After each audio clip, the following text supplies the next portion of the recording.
San Jose City Council District 6 includes central San Jose neighborhoods such as Buena Vista, College Park, Willow Glen, and Rose Garden. We'd like to welcome our candidate, San Jose Councilmember Dev Davis, who represents District 6, and her challenger, Jake Tonkel. Please introduce yourself to our viewers with a 1-minute introduction that describes why you're running for office, and we'll start with Councilmember Davis. Thank you, first of all, for having me, and thank you to everyone who tuned in tonight.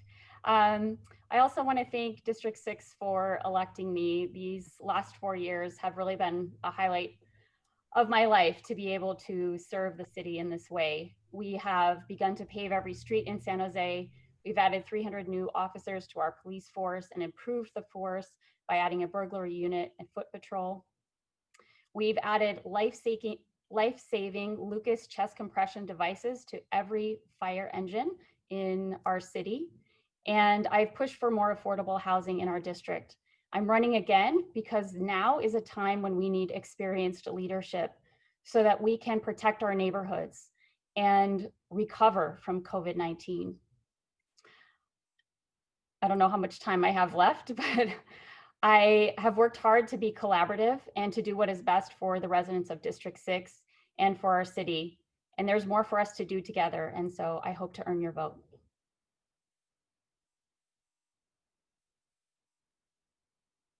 You guys want me to just jump right into it? Yes, please, Jake. So thank you very much, Carly, for all the sponsors. These are great opportunities for us to talk about what's really important going on in the city of San Jose, and specifically for us, District 6. It's a beautiful district, incredibly diverse, and the challenge that we're facing is that we're not creating policy that celebrates that diversity at City Hall. San Jose as a whole is one of the wealthiest cities in the entire country. And in District 6, all 3 of our high schools have over 40% of the students require free or reduced lunches. We're kind of the picture of inequality when we could all be doing so well given the opportunity to have every voice be heard at City Hall. I decided to run for office because I could feel that there were so many voices being left behind, and thought that the opportunity for a District 6 representative to really make that equity, addressing that inequality, building that affordable housing that we truly need, getting our small businesses the support they deserve, making those things the priority are really going to help shape the entire city and shape the entire district for one that can allow every type of working class family to live here.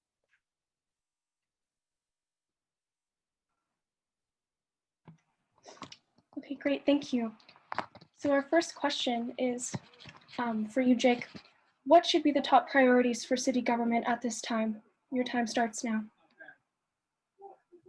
Top priority should be a safe, equitable recovery and focus on equitable. We've seen how the pandemic simply highlighted the disparity in our community, with our low-income jobs being the first to go, and our families already struggling to pay rent now being tens of thousands of dollars in back rent. As we look to not repeat the same mistakes we made from the 2008 financial crash, where so many of our community members did not actually gain any income from then until now, and more people struggling to get by, we have to make that equity a priority in our recovery model. And so far, we've taken some good steps. We put in rental relief programs, but they were small. And so as we move forward, we should really make sure that we're getting everyone in our community back on their feet.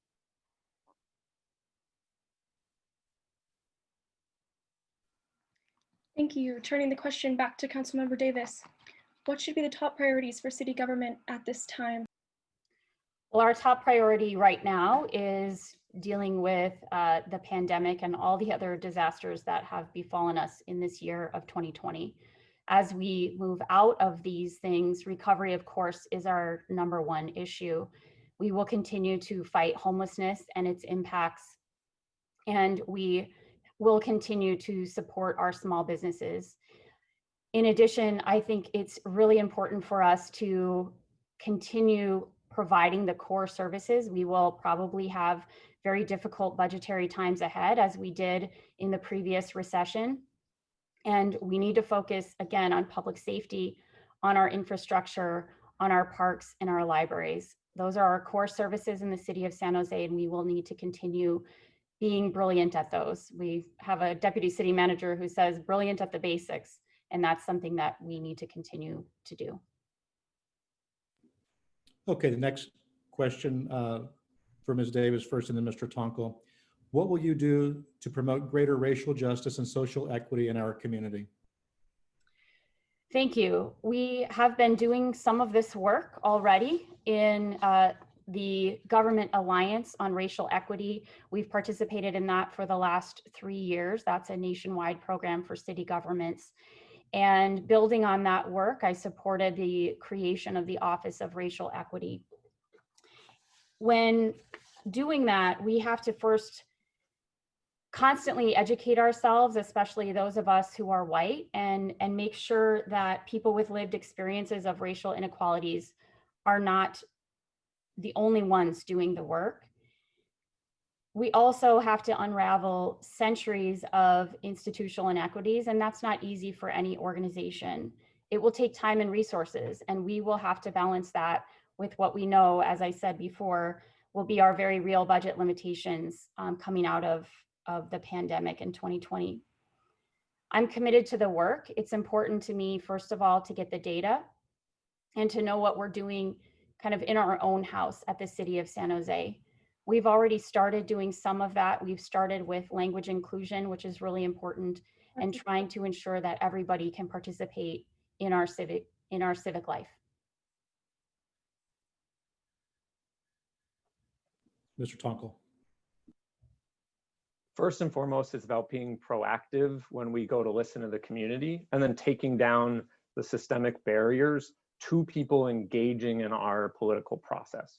It's a huge reason why I think money in politics is such a problem, whether from donation perspectives or the privilege that's required to even run to represent your community. I mean, the flexibility my job has allowed me to do this, I've been so grateful for, but so many of our low-income communities, of our communities of color, don't have that same economic stepladder to be able to then step up and voice what is going on for them and for the rest of the community.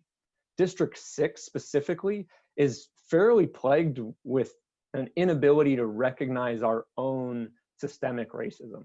So many of our neighborhoods that are primarily people of color do not have neighborhood associations that allow them to navigate the political sphere and get into the spaces where we can make the right decisions. We know our communities of color are disproportionately low wage or disproportionately rent burden. And when we fail to build affordable housing, or as Santa Clara is the #1 county in the country in wage theft, and we fail to fight that properly, we're really leaving our communities of color behind.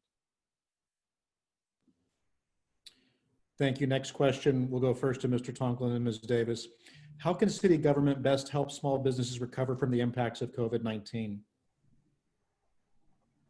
So we've done a good job to start. We've created grants that allow our businesses, small businesses, to stay open or to pay rent. We've created, that eviction moratorium for small businesses as well, but we have to go a lot further and look at the trickle effect to our community when we're not taking care of everyone. And then when we're not advocating upwards. We know that a majority of the paycheck protection loans went to our largest corporations across the country. San Jose needs to be, as the 10th largest city, needs to be advocating and for our small businesses to get a higher percentage of that. As we move forward as well, it is about providing low wage jobs a boost. We know that our largest corporations are still doing extremely well, but they continue to pay minimum wage. If we can get wages up for the city of San Jose, those are the folks that are going to go to our small businesses. They're going to buy food, they're going to fix their water heaters. What they need to do comes from a local community-oriented sense. And so when we lift up everybody, our small businesses are going to do better as long as we have those protections in place. Ms. Davis. Thank you. small businesses are the backbone of our economy nationwide, but also together, small businesses make up a majority of the employers in the city of San Jose. So it is very important for us to be ensuring that small businesses recover. One of the things that I and the mayor did was we pioneered the Alfresco program, and that is the ability for businesses to do their work outside and keep people employed and dining outside, working out outside, doing many of the things that we couldn't do even just a few weeks ago. We were able to take those businesses outside. And really that's about regulations and rolling back regulations. Very important to do that. In addition, we have provided education on how to get assistance, and we have done multiple rounds now of small business grants with the city and through Silicon Valley Strong as well. Those are very important. I have worked individually with businesses in my district to ensure that they had what they need and that we could get out of their way, frankly, as a city. And going forward, we're going to need to continue to do that. I've been working for my entire term on what we call the transformation of development services. And that's really about, again, getting the city out of the way, ensuring that inspections can happen in a timely manner so that businesses can get up and running in as quickly as possible. And that's going to be even more crucial now as we recover from COVID-19 and from the shutdowns of shelter in place. Thank you. This next question, we'll start with Councilmember Davis. How can lower income tenants that have seen their incomes sharply reduced or eliminated during the pandemic and are unable to pay rent be helped? So first of all, anyone who needs any help should go to Silicon Valley Strong, siliconvalleystrong.com, or you can call 211 in our county. And we have partnered with not only Destination Home, but also Sacred Heart Community Services.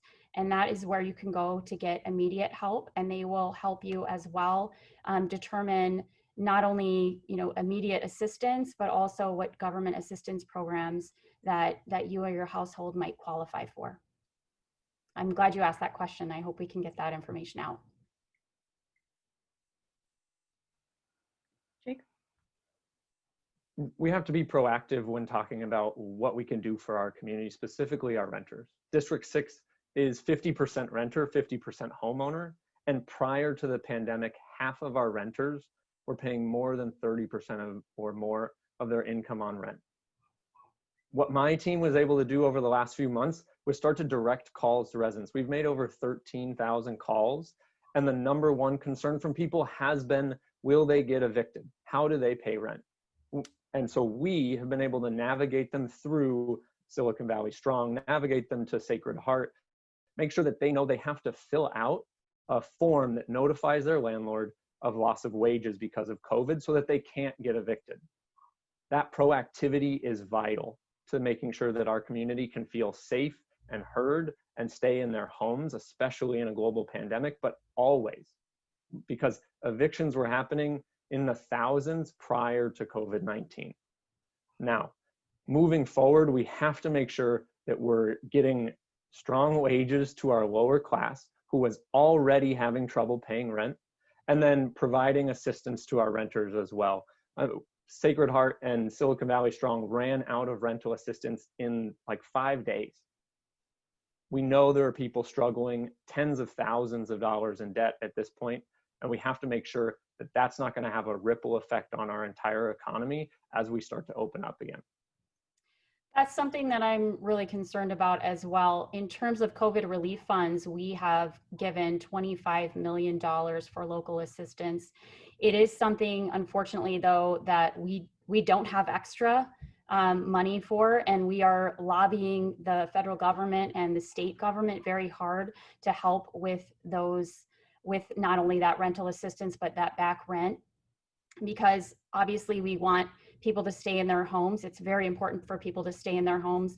And also we want the property owners to be able to retain those properties as well, so that no one becomes homeless from this pandemic. Thank you. This next question is for Jake. Do you support the recently adopted commercial linkage fee on new commercial development in San Jose to help fund affordable housing? Why or why not? I mean, I'm not supportive of the fee as it was passed at $12, but I am supportive of a commercial linkage fee, much higher than that, to be honest. I mean, City Council had our housing department study this issue, and they said $137 to $155 per square foot was the impact to the community of having this commercial space come in. That's affordable housing impact, that's park impact, that's traffic impact. That's the cost to taxpayers. Then they sat down with developers and said, this is what we're thinking, what can you afford to pay? And they came up between $25 and $42 per square foot. And somehow City Council settled on 12. As I was saying, the opportunity for us to take care of our community needed to happen prior to COVID. And a commercial linkage fee was something we should have passed years ago, just like all the other cities around us. What we did just a few months ago just wasn't good enough to make sure that we're protecting our community. Councilmember Davis? The study that my opponent is referring to happened before COVID, and the staff recommendation that came out during the pandemic, as you said, we just recently passed it. The recommendation was actually $10. The mayor and I and some of my colleagues put out a memo and suggested $12. And that is actually, there's a $12 if you pay it up front, and it's $15 if you pay it kind of as you go along in terms of your construction. I got to tell you, and I said this before, I said it on well, we used to call it on the dais, but I said it on Zoom at the council meeting. It's really hard for me to even want to pass a fee at this time when we know that this economic devastation is worse than the Great Recession. Everything I read about this is it's worse than the Great Recession. So very difficult, knowing I have a background in economics, my undergraduate degree is in economics, knowing it's going to be difficult for people to build and come here. We have a jobs deficit. Unlike every other city in our surrounding area, we don't have enough jobs for every employed resident. Before COVID, we were exporting workers to the tune of 100 to 150,000 workers every day outside of the city of San Jose, and they came here to sleep. It's very important for us to rectify that. And that's why we needed to find a balance. We want people to come here and build and have the jobs in San Jose so that our workers can travel less and we have less of a footprint on the environment. So that's why I did support it. And I think we retain that balance. I think it's important for us to add the recommended jobs to housing ratio for any city is 0.9 to 1.1. City of San Jose is at 0.89, or was prior to the pandemic. So the opportunity for us to pull jobs away from our neighboring cities and fight with them, literally go into lawsuits over who can build what where, is extremely damaging to our regional leadership. And so we have to take a look at what this means holistically across Santa Clara County and across the Silicon Valley, and then make those partnerships. But at the same time, we have tried trickle-down housing, we've tried trickle-down economics, and they have not made life better for the majority of working people.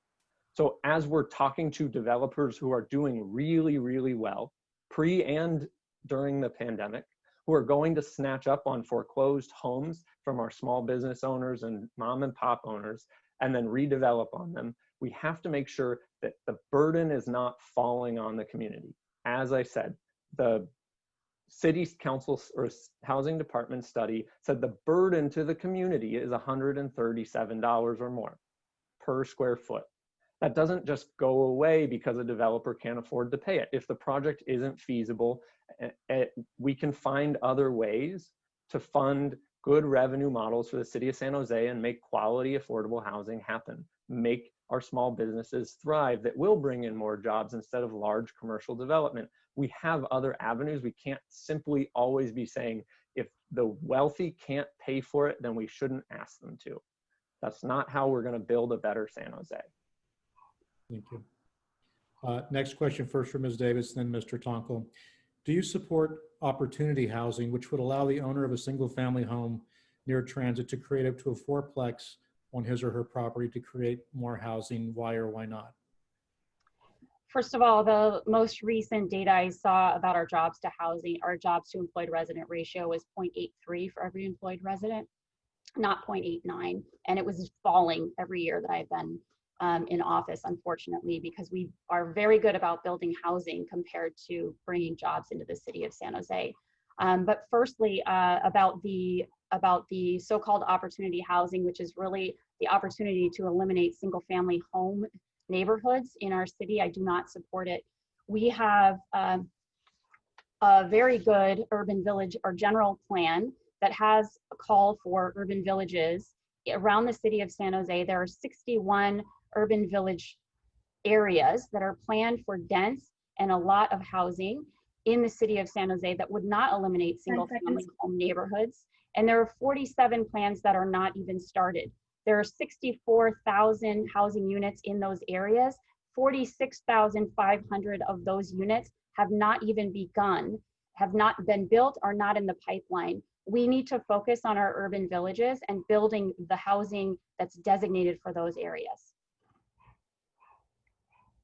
I'd just like to quickly remind the candidates that the rebuttal time period is 30 seconds. Please let us know if you would like to make a rebuttal.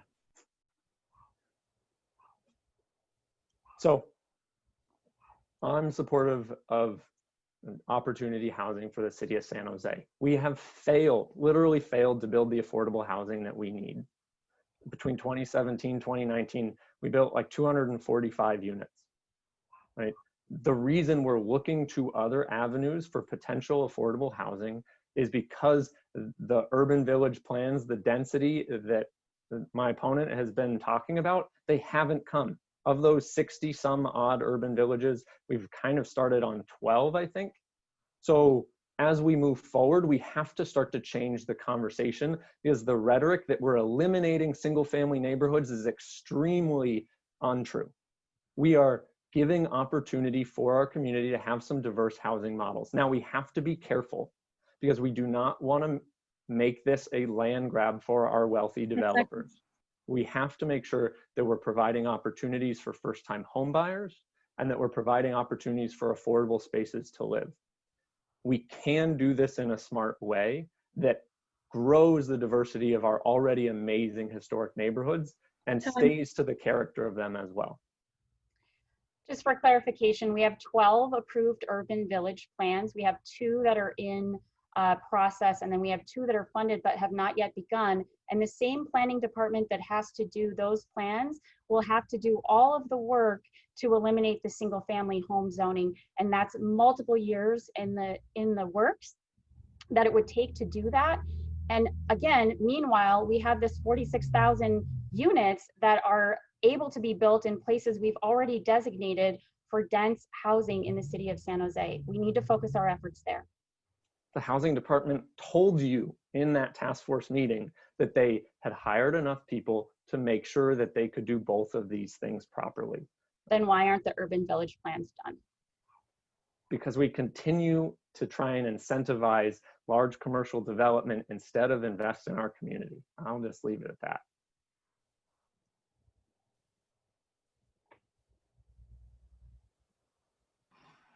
Thank you. Next question. Councilmember Davis, how can neighborhood opposition to new housing developments be best addressed? Well, I actually have found that the work needs to be done before housing developments come in and are proposed. We have a lot of developers are very good about going to the neighborhoods and neighborhood associations and discussing their proposed projects with them before they even are, or as they're going through the process. And I have found too that listening to the neighbors and their real concerns, and maybe even their unstated concerns, are what helps to build consensus around projects. So a lot of times parking is an issue, and we have to discuss that, and we have to take that into account when we're talking about where to build. But in in District 6, at least from what I have seen, for the most part, people are really supportive. They understand the need for more housing and for more affordable housing, AKA subsidized housing, to be able to house our unhoused population as well as our low-income people.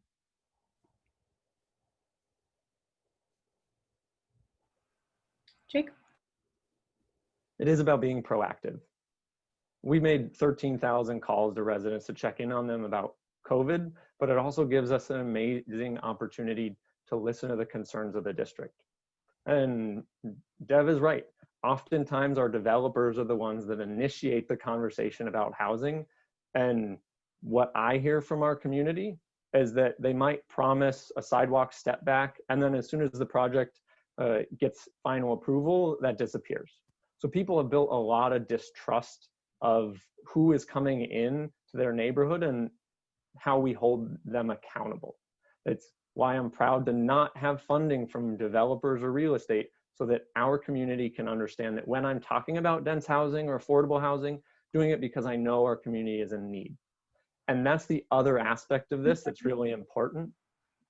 Most people do not know that a couple making $140,000 a year or less qualify for affordable housing in San Jose. It is 60% of our community, and we have to make sure we're putting that message out there for people to understand.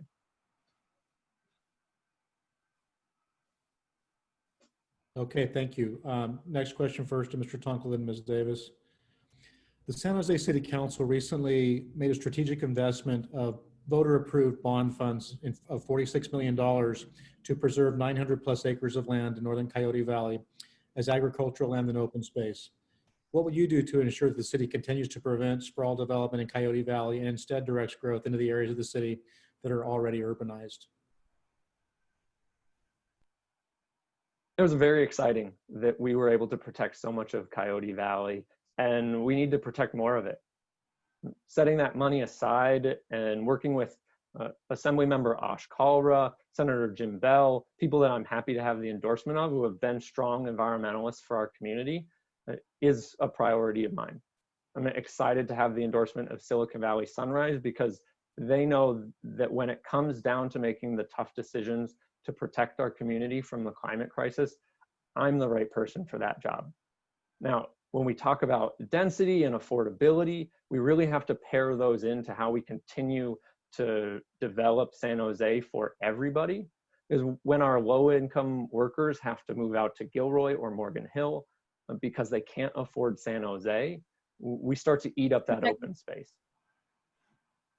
When we're looking at our climate goals, we know that in the long run, they save us money. Protecting Coyote Valley saves us money from flood damages and from other environmental issues. We have to look at that long-term lens as we're putting out more funding for saving our open space.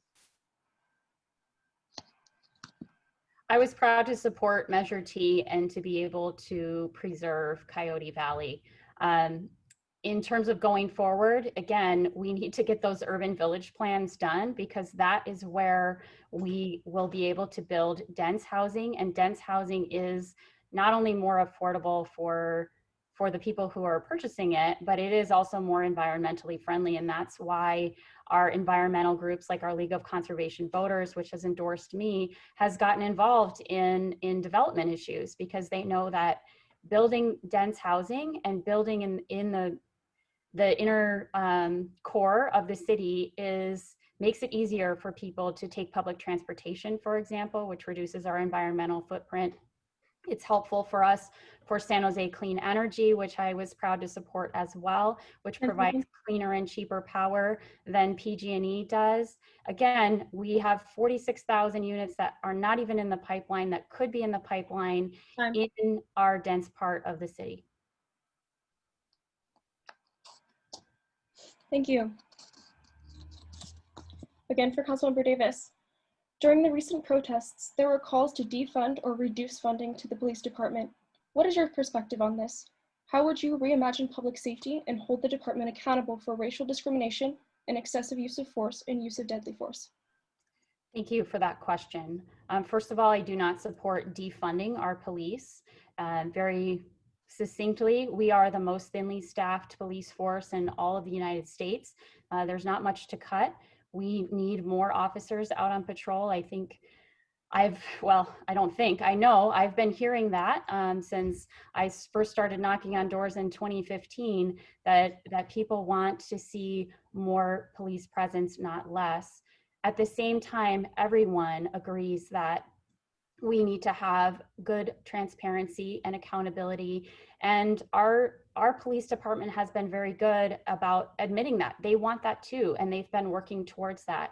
I support strengthening the independent police auditor. That is a somewhat unique position that we have in the city of San Jose. It's an appointed position appointed by the council and completely independent of the police department. You now have something on your ballot to expand the police auditor's powers and strengthen those so that she can do the work that you were discussing to ensure greater accountability with our police department. Jake? Residents throughout the district have differing opinions on how our police force should be working. And we have to, I apologize, you don't have to, but we can marry these topics. When people are asking for additional funding for job opportunities, for our after-school programs, for community center activities, to keep people out of crime, reduce the root causes of crime, our community is better off. When we have community members that want more patrols in our community, and then we look at what our officers are spending time on, which is 20 to 50% of the time of a San Jose PD officer could be for dealing with our mentally challenged, dealing with our unhoused community, dealing with calls that they're not the expert on. And then we turn and we partner with the county to invest in social workers, to invest in mental health professionals. We solve both of these things because we create an efficiency that's appropriate for our community, for our police to be responsive, and we address the root causes of crime that so many of our community members are concerned about. I just want to be clear about one point. Our police department reported yesterday, and I've also heard this from other therapists, including my sister, they will not go out to a call without a police officer either being there or being the first responder. So it's not something that is going to give us greater efficiency. Police will always be the person that we call when we want to be safe, and that will continue to be true when there are mental health crises in our city. We are obviously working off different sets of data because my mother is a social worker. I have the endorsement of SEIU 521.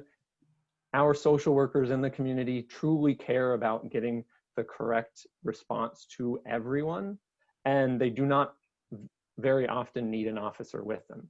So we're just going to have to agree to disagree on that one. I guess we will. Thank you. So for the next question, first to Mr. Tonkel, then Ms. Davis. The International Panel on Climate Change says reducing greenhouse gas emissions during the next 10 years is critical to avoiding the worst impacts of climate change. The Bay Area is already feeling many of those impacts in the form of historic droughts, floods, and fires. What will you do to slow the rate of climate change and reduce its impact on low-income and marginalized communities? A big piece of it is housing, and we've talked a lot about it tonight. But where we place that housing and who it's affordable to, from an equity perspective, from a racial justice perspective, is vital. Our Black and Brown communities can see up to 54% increased air particulate in their neighborhoods just by living close to a freeway. That's prior to the fires that we're seeing. We have to take bold action on climate change here locally. We've seen floods, now we're seeing fires, and our own city study, Climate Smart San Jose, projects a $5 billion savings over the next 30 years when we make the right calls. I was in Paris for the Paris Climate Accords in 2016. There were so many climate scientists saying that even that 2 degrees Celsius warming was not going to save us from catastrophic economic damage and displacement. We have to be even bolder by implementing strong regulations like not zero net energy on all new buildings and getting low-income solar programs and other low-income programs for environmental friendly activities throughout the city. I've been proud to support our San Jose Clean Energy, which is the creation, again, of cleaner power for cheaper than PG&E can offer it, making it more accessible for everyone in our city. That's a very important step. The second important step is transportation and ensuring that we have options for people to get out of their cars. One of those ways is by making it easier to bike and walk in our city.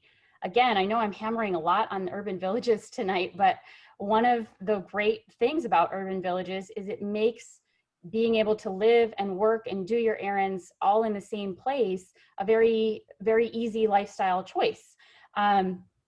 Secondly, I have supported and worked very hard to ensure that Caltrain could electrify, making it easy for people to commute up and down the peninsula if they need to continue to do so. And again, urban villages are built with transit in mind, making it easy for people not to own a car and to choose a cleaner way to get around. I would just have to say that the way that we talk about these policies and then the way that we act on them has to follow suit. Councilmember Davis put a memo to VTA asking them to keep $400 million for highway expansions that are not going to provide alternative forms of transportation for the community, and they're not going to reduce commute times. We had environmental activists pushing to restructure our investment to neighborhood streets and public transportation, and that's something we should have done.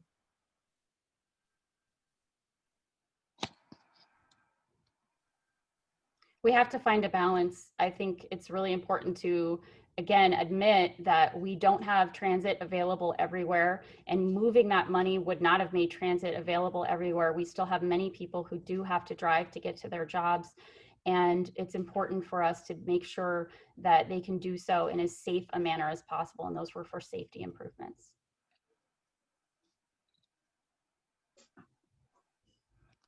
Thank you. Next question is about transportation. Councilmember Davis, what is your opinion about VTA public transit service and what can be done to increase ridership?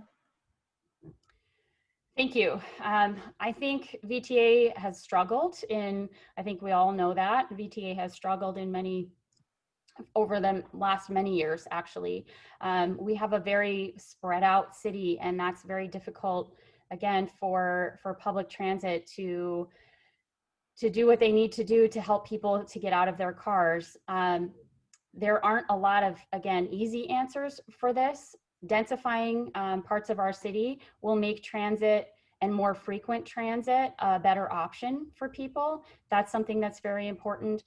Secondly, one of the things that VTA is looking at, and they're very good at doing, is considering innovative options. So not building, as they did, build bus rapid transit, taking a very big capital expense in Alum Rock, but looking at, on the Stevens Creek corridor, what might be using automated, smaller vehicles to get people to and from where they need to go in a cheaper manner. I think the challenge we faced is simply you have to build good transportation before people start to use it. And VTA over the years has cut funding and cut bus routes. It made it even harder.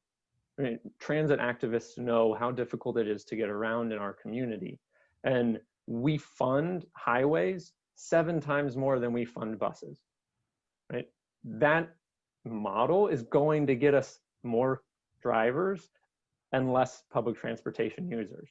But we also know that for every 4 low-income jobs in San Jose, we only have 1 low-income affordable housing unit. So we can build dense, and if we only build luxury, which is right now what San Jose is good at, we're not going to address the needs for our community to get from one place to another. We could have a 1.5 jobs to housing ratio, but if all our low-income commuters are coming in from out of the city, we're still going to have high emissions. So we're looking at buzzers finally there. All right. Okay. Next question, first for Mr. Tonkel, then Ms. Davis. How can we best reduce traffic congestion and gridlock pre and post pandemic through our land use, zoning, and public transit policies at the city level? we talked a little bit about VTA and the need to invest in public transportation and across the board. I mean, whether it's a bus or light rail or some small automated vehicle, it has to be able to get people where they need to go quicker than a car for people to start to use it, or at least as quick, knowing that some people just can't afford insurance, etc. As we go forward with land use, we have to make sure that we're continuing some good progress in developing mixed residential spaces so that people can live close to where they work. We can put in micro communities, which means grocery stores, childcare, but we have to plan that out appropriately. And then we have to make sure we're building socioeconomic diversity into that model. Otherwise, the folks that live nearby and provide childcare have to be able to afford to provide childcare. The people that work at the grocery store have to be able to afford to live nearby. So that equity piece, and I'll harp on it again and again, is so important to how we design our city. So one of the things that we talk a lot about at Caltrain, and I've sat on that board the entire time I've been in office since early 2017, is the first mile, last mile issue. So one of the things that we do well in the city of San Jose is we have planned with Envision 2040, our general plan, we've planned to have both housing and jobs centers near transit. So you want to have jobs in large regional transit centers like the Diridon Station area, which is why I was so happy to have Google propose a project there where we have mostly parking lots right now. That will be a place for people from all over the Bay Area to come to work potentially.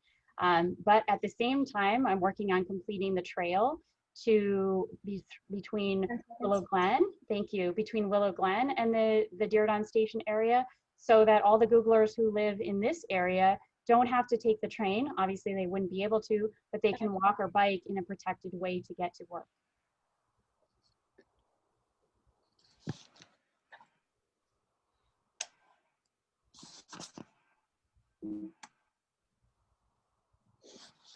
The next question is for Councilmember Davis. Recently, the City Council considered a proposed amendment to the city charter that would have given the mayor new executive authority. What's your perspective on this?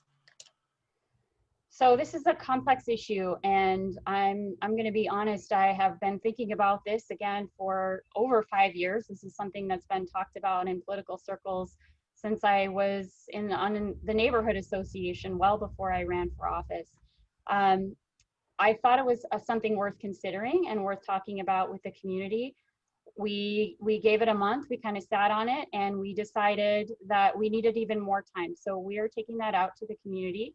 There are pros and cons to having a mayor council form of government, which is what the proposal is, and what we have right now, which is a council manager form of government, where we have a city manager that we appoint from the city council, and who runs the day-to-day operations of the city. Mayor council form of government would mean the mayor would be the chief executive of the city side, and he or she would be able to hire and fire the directors and the deputy city managers, for example. Jake? I think first and foremost, Dev touched on it. It was something that was talked about in political circles. And the challenge that we face when making any major decision about our city structure is getting outside of that political circle. The amount of money that goes into political campaigns in San Jose is astronomical, and people know that it can either benefit or harm certain community members. And so when we're looking to elect someone to District 6 City Council, we need someone that's going to be proactive.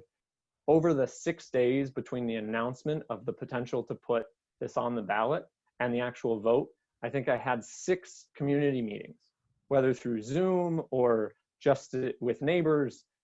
We need that proactivity, because if you were at public comment on the day that it first passed, people were really scared. They didn't know what it meant. They thought it was a power grab. There's all types of things that we have to mitigate, and it takes that proactivity, and it's something I plan to bring to District 6 office. I think it's important to note there were more than 6 days between the time that the proposal came up and the time that we voted whether or not to put it on the ballot, it was over a month. So when the council votes, often they vote first to ask staff to come back for more information. And that was what the first vote is that my opponent is referring to. I mean, over your month recess, vacation, yes.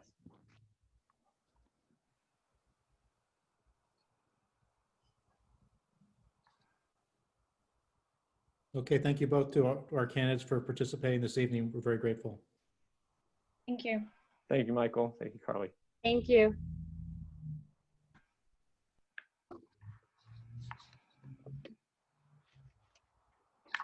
So next we're going to briefly circle back. We have Mr. Cohen back on the line.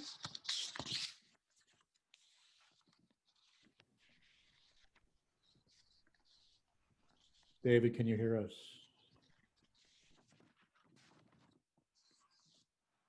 David, are you with us?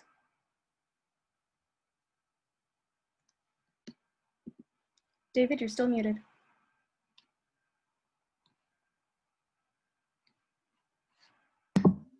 China.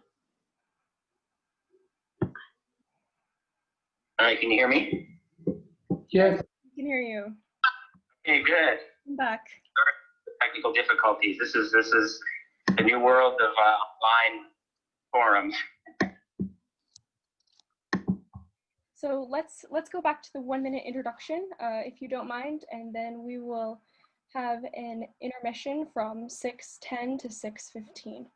You couldn't read my list before? Okay, here we go.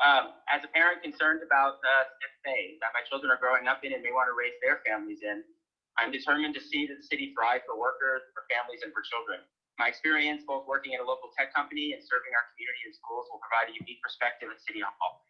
During my 20 years serving the community on the school board and library commission, I have learned that our community wants most is an engaged leader who has an open door and is responsive and interacting with neighbors. The lack of that kind of responsiveness over the last 4 years is why community leaders across the district asked me to run. The fact that my opponent didn't want to participate in this forum because he doesn't consider the sponsor friendly to him is indicative of his lack of openness to the community. I've always believed that it is best to engage everyone, and as a member of the council, I will continue to have an open door and listen to varying viewpoints. I didn't run for this seat when it was open 5 years ago because I was focused on my career, my family, and the work we do in schools. But as I've watched many problems in our city get worse over the past few years and the council grow more divided, I decided that our council needs and deserves a stronger advocate at City Hall. Thank you. Thank you. What should be the top priorities for city government at this time? Well, certainly, we need to make sure that we can recover from the pandemic and get our businesses open and get our residents back on their feet, make sure we're not going to cause too many bankruptcies, make sure we help people. But I also don't want to lose sight of the fact that before this pandemic, we had some big issues to deal with. And I'm afraid that people are starting to think too much about recovery and forgetting about the serious issues of homelessness, housing shortage, climate change, and transportation that were really important before. And my priorities in this election have continued to be building affordable housing, finding passionate and innovative solutions to homelessness, making sure we build out our transportation infrastructure, making sure that we have safe and clean neighborhoods. And so I think we have to continue to focus on those priorities, and we can do that while providing resources for our neighborhoods and families to get back on their feet after the pandemic. Time.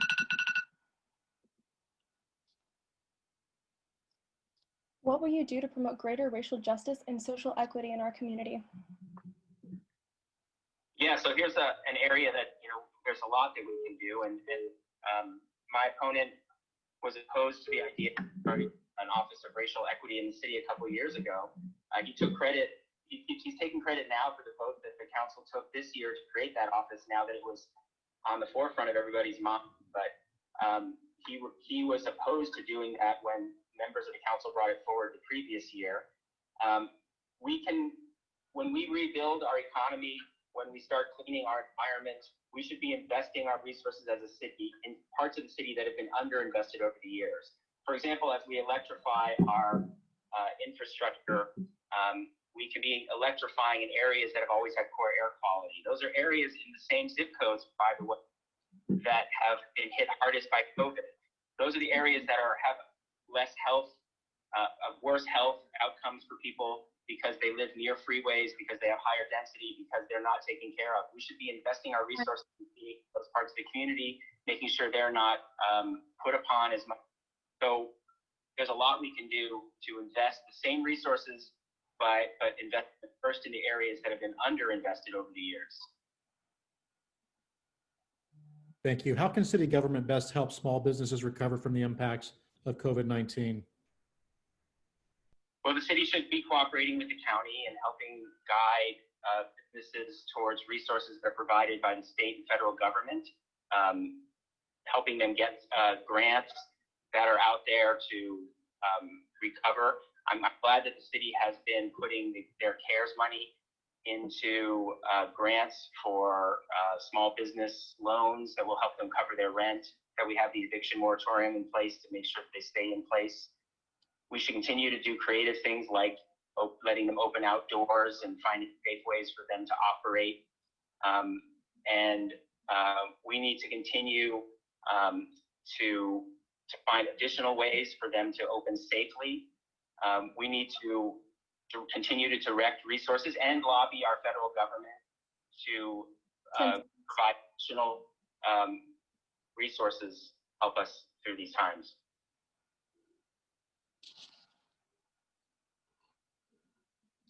How can lower income tenants that have seen their incomes sharply reduced or eliminated during the pandemic and are unable to pay rent be helped? Yeah, so I think this is where, with cooperation with state and county government, we can bring landlords and tenants together to provide relief for renters, while also working with landlords and their mortgage companies to try to provide mortgage relief, so that we're not also causing landlords to go into debt that can't be recovered. We need to create some long-term payback plans that is reasonable for renters, so that they're not going to go into long-term debt. The worst thing that we can do if there's a result of this pandemic is cause more people to go into homelessness and have more people on the street. That's going to exacerbate the local problems that we have. It's really, we've already had an affordability problem, and we don't want that to get worse.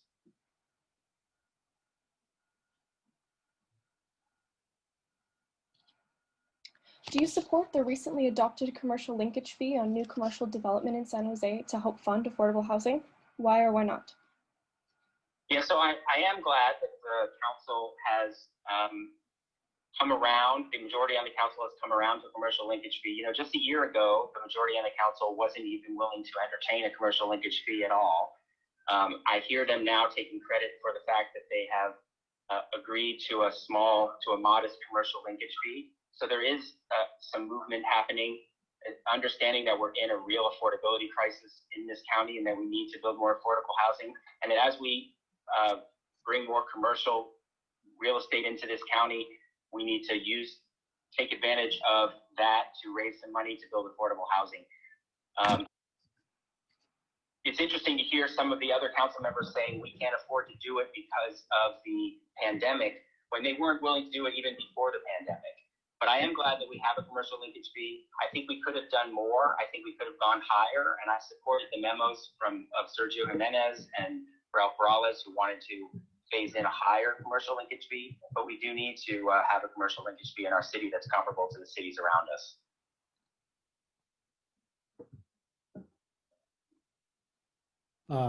Thank you. During the recent protests, there were calls to defund or reduce funding to the police department. What is your perspective on this, and how would you reimagine public safety and hold the department accountable for racial discrimination, excessive use of force, and unlawful use of deadly force? Well, the reality is there are people in our community who feel they're not being heard and not being served. So we should be willing to take a look at what's happening. I do want to be clear. I don't think defunding the San Jose Police Department is the right path, but I do think we have to be open to significantly reforming the way we fund public safety services. So we should take the opportunity to do a holistic review, the kinds of calls that San Jose Police makes in order to determine if those responses are always the best way to respond to those kinds of calls. In many cases, there are more appropriate courses of action. And based on what we learned, we can redirect funds into more effective ways and more effective tools. Things like social workers and counseling services, job training programs. There's other things that we can do that will be more effective in our community. And then we can invest more heavily in the policing programs that actually work in our community. And we can end up with a safer community and one that people will feel more comfortable in and have better service over.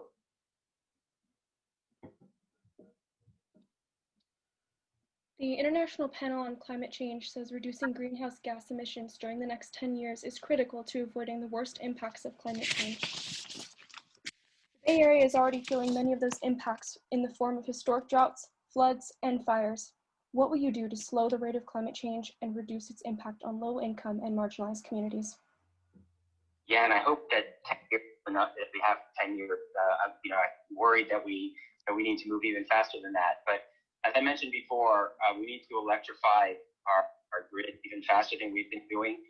One of the proposals I have is that we need to retrofit existing buildings to try to make them more energy efficient. I think we can put people to work doing that. Insulating our buildings, putting solar on rooftops. I'm frustrated that in one of the sunniest cities in the United States, we have so many flat roofs that don't have solar on them. I would put in proposals to try to make sure that as we build new buildings in San Jose, that solar is a part of that, because we should be making sure we have even more electrification. We should be electrifying our transportation system even faster, replacing our buses with electric buses, making sure we have a charging infrastructure so people can get electric vehicles. And in addition to electrification, we also can do things with water by having gray water.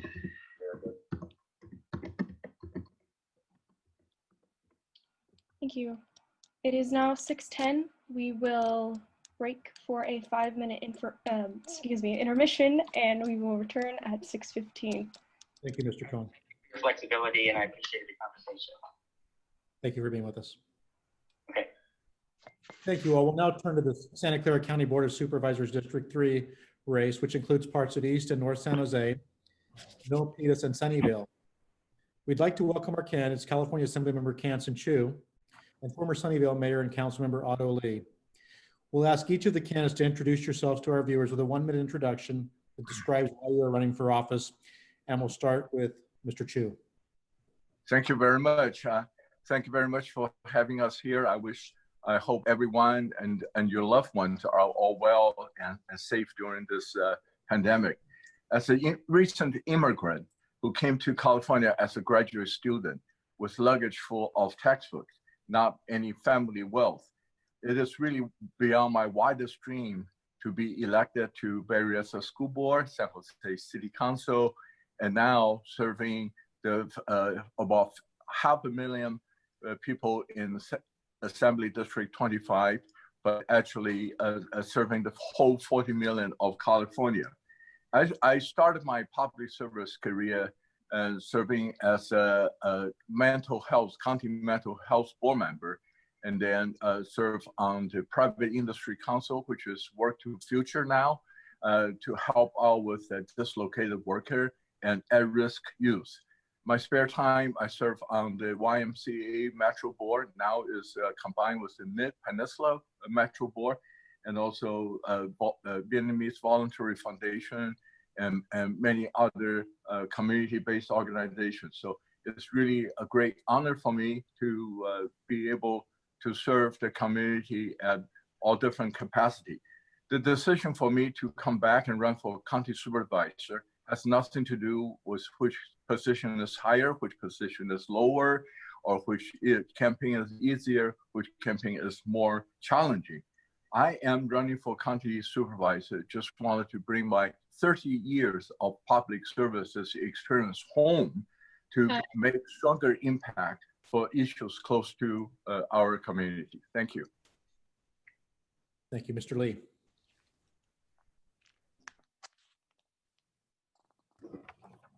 Hi, I'm Otto Lee, and thank you for hosting this important forum to spotlight I'm a father of 3 girls, immigrant, intellectual property attorney, and a 28-year Navy veteran. I've served 8 years on the City Council, including a term as a Green Mayor in America's one of 10 safest cities. I served in Iraq to help bring our troops home and awarded the Bronze Star. And now I've dedicated my life to serve the public, to improve our community. And now I'm running for supervisor to solve these problems, rising homelessness, the ridiculous housing costs, unsafe neighborhoods, and of course, with COVID, how to reopen our economy. We need to provide affordable housing for our seniors, our teachers, and our students, our at-risk families, and veterans who have protected us. Now fight to increase mental health services so people living on streets can get the care they so desperately need. Now lead efforts to reduce traffic and air pollution, improve transit, including electrifying Caltrain and BTA buses, and all the emergency problems like fire and earthquake that we have to face. To me, this is not just another political job. It's personal to me because these are serious challenges that will affect our kids' future. And I'm the unique candidate that's supported by all sides, and I'll look forward to working together because we could fix them, and we will. Thank you. Thank you. Our first question will be for Mr. Lee, and then we'll have Assemblymember Chu to also answer the question, which is, what should be the top priorities for county government at this time? Right. 1 minute, correct? Yes. Yes. Okay. Mr. Lee. Time starts now. Sure. So for COVID-19, obviously, is the #1 thing that public health, the county is dealing right now with the shelter in place. I really believe that we need to make sure that our county is safe so that we can reopen as quickly as possible. I believe in wearing masks. I think this is a mandate that needs to have happened earlier. And so long people can wear that sooner, I think we could reopen our economy. Nothing, of course, is our housing issues. Our affordable housing is not affordable, as I said earlier, and the homelessness is out of hand. With so many people living on the streets, we really need to make sure that our more shelter beds are available and temporary housing, whether we're talking about tiny homes or even container boxes that I have lived in, will be made available so people have a safe place to live. 10 seconds. Thank you.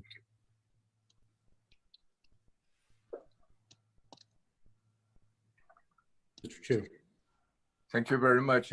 Yeah, a lot of the issues that people have been talking about, housing and other issues, are actually related with the income inequality in our county.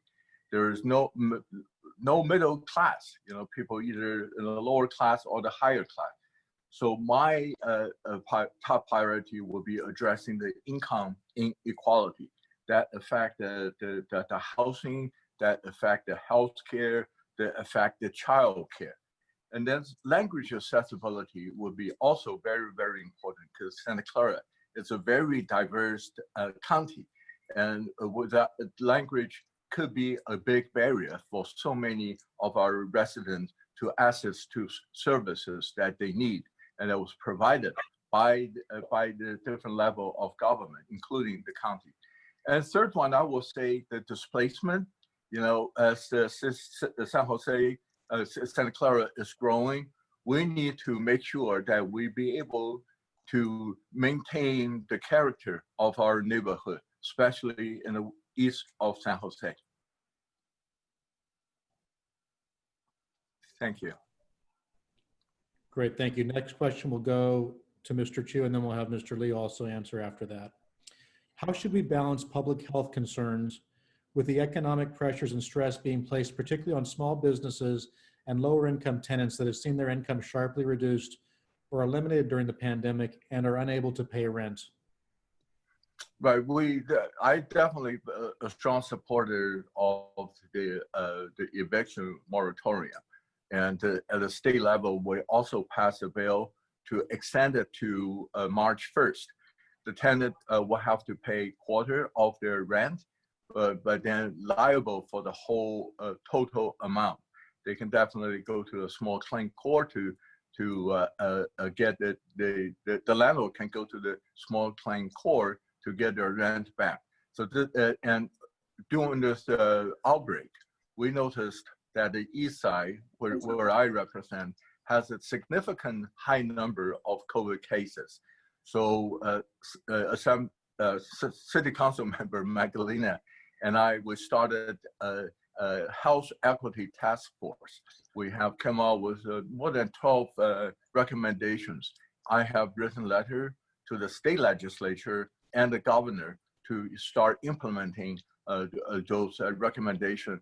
And I know that Councilmember Carrasco has brought it to the attention of the county as well as the city of San Jose. So there is, again, because of the income inequality. Oh, thank you. Mr. Lee. Yeah, thank you.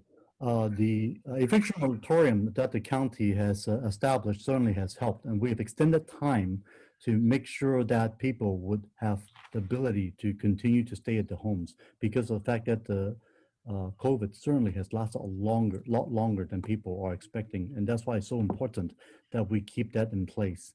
On the same token, for many of small businesses, the reopening has been so difficult. If you recall, we had a brief moment of reopening our hair salons for about 2 to 3 days, and suddenly it has to close again. That was extremely damaging because people have been waiting for months to get a haircut, and the salons were excited to open, but then this shutdown again was very devastating. This time around, we were able to reopen again this past week, and I've heard good things, that things are actually very much orderly. But I think the county needs to do is make sure that we have a well-planned way to make sure people understand what they can expect, so that if they're going to reopen, they should be given a longer lead time so that people are not haphazardly opening. I do believe that some type of grant from the county level will be helpful as well. Thank you. Mr. Lee, what will you do to promote greater racial justice and social equity in our community?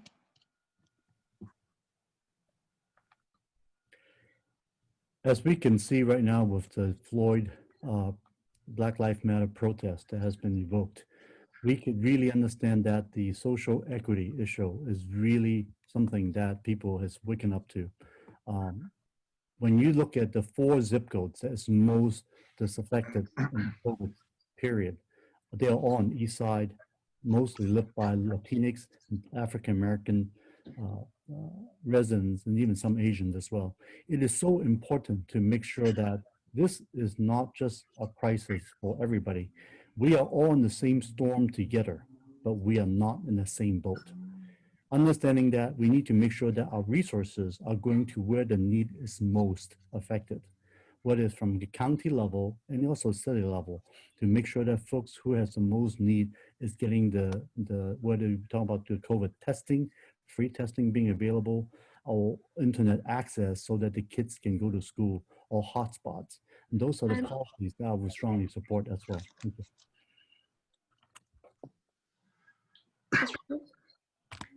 Thank you very much. Definitely, a lot of those issues are actually because of the income inequality in our Santa Clara County. So this should be the root cause of so many social issues that we need to address. We see some inequality in healthcare. We see some inequality in housing, and instead of fixing the symptom, we need to really address the cause of those issues. And I was champion of increasing the minimum wage to $10 when I was in the San Jose City Council. Now, I mean that we're up to 14, but that was a big push. And that's why, and I support a moratorium and rent control. That's why I didn't get the SBO's endorsement. But I think this is right things to do. This is important things for us as a leader to do in the county, to address the issue of those haves and the have-not.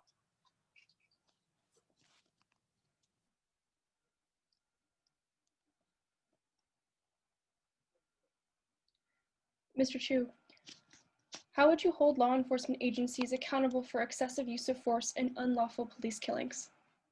Right, we definitely work on this very extensively in the state legislature. We had just passed a bill to when there's it's more accountable, more open, more transparency. So if a peace officer did something wrong in one department, we want that record to be mostly public.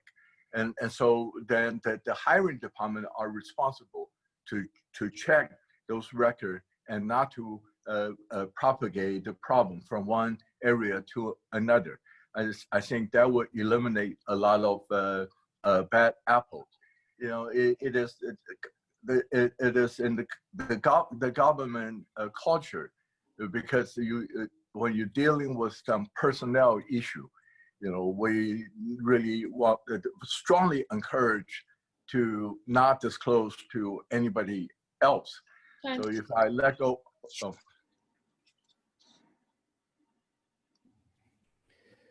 your warning is a 10-second warning or is a hard stop?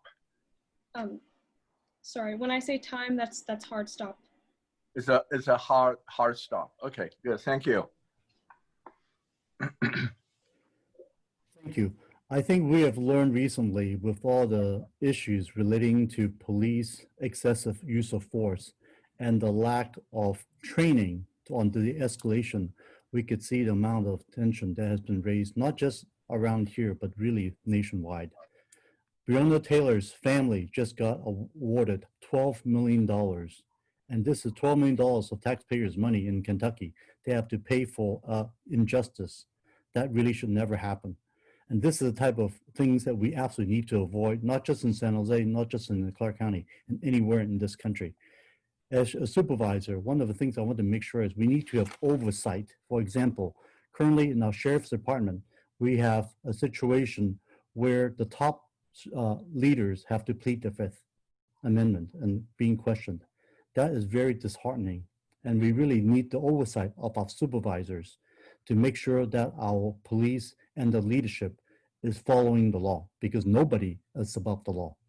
I absolutely believe in de-escalations. I absolutely believe in demilitarizing our police force. Thank you. Thank you. Next question, first for Mr. Lee and then Mr. Chu. How would you address violence against transgender people? Violence against transgender people is very real.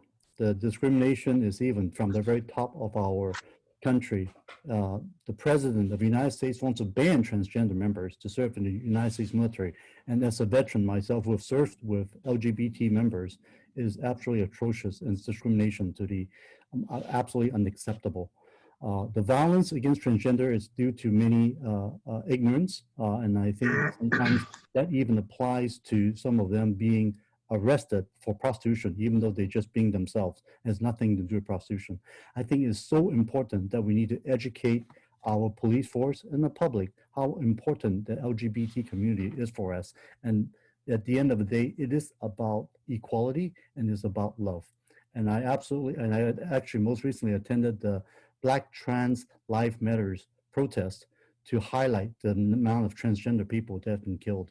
And this is something that we need to absolutely raise as a top level issue at the county to make sure that all our children are being protected. Thank you. Mr. Chu. All right. Thank you. Like my opponent, I do recognize that it is a problem. But how we kind of fix it or trying to make a dent, I think is really through education. You know, we need to probably start when they were even younger at a public school to let the student know about the existence and of transgender, you know, LGBTQ community. I think that's a very, very important. At the same time, we need to teach the people, you know, started and the student about respect, you know, for people's sexual orientation or the way they dress or the way they walk or whatever. And also, it is very important to promote the compassionate in our community. You know, in this state assembly, I'm trying to pass a resolution to make California the compassionate state. I think through education, we should be able to overcome this prejudice against any group of people. Thank you. Thank you. Mr. Lee, over the past year, the Board of Supervisors has considered a sales tax to maintain and expand health and human services and fund COVID-19 response and relief programs. Would you support such a sales tax increase? Why or why not? I think you're muted. Yeah. This is really a very challenging time for us to increase tax. But however, this is also a very, very challenging time for the government to be able to provide the services they're set up to do. When we started this assembly session, we were expecting about $15 billion surplus in our budget. But when we ended the session, we're $55 billion in the hole. And that's not counting on whether we'll be getting some federal fund to come our way or not. So you need to think of a way to increase the county coffer, and sales tax may be one of the items that we should consider, and also what is the percentage of increases, and do we have some exemption with some certain consumer goods as well? Mr. Lee. Thank you. Sales tax in general is a regressive tax, meaning that it affected those who spend more, that live paycheck to paycheck are the ones who actually pay more at the end of the day. For that reason, I'm not a fan of sales tax in most instances. Small businesses also will be affected because they will be at a disadvantage compared to the neighboring counties that don't have that tax. I do believe in looking at other revenue sources. In other words, I think there's some equity issue. For example, we are the richest county in the United States. We've got Google, Facebook, Apple, Intel. These are huge companies, one of the biggest in the world, located right here. And look at the homeless situation we have. So in order to rise to these challenges, I do think these large businesses and companies need to pay their fair share of being in this county. And I will be strongly looking at other ways of finding more revenues instead of just go straight to the sales tax as the first place to get more money to help fund all these important programs. Thank you. Thank you. Okay, next question first to Mr. Lee and then Mr. Chu. What is your opinion of the progress made by Measure A, the county's $950 million bond approved by voters in 2016 to fund permanent supportive housing for the homeless and affordable housing for low-income households? Mr. Lee. Thank you. Yes. The funding that we got for $950 million in Measure A is something that was passed, and I'm very glad that it passed because it's close to $1 billion. However, given the significance of the problems we have with affordable housing, it turns out that basically only half of that funds has been spent. We really need more housing so quickly, and that type of funding is helpful for building longer term. It takes 2, 3, 4 years at least to be able to spend that money. It turns out that we need housing not 3 years from now. We need them now. People are dying on the street as we speak, and that's why we really need to have the tiny homes or temporary housing like I mentioned. As I said, I was in Iraq living in a 40-foot container, not the whole container, it was only a third of it. But it's got a door that locks, it's got a window, and it's got a roof that's safe. And I can live there, and I could tell people these are the type of new ideas we need to bring to this county to solve this problem. Thank you.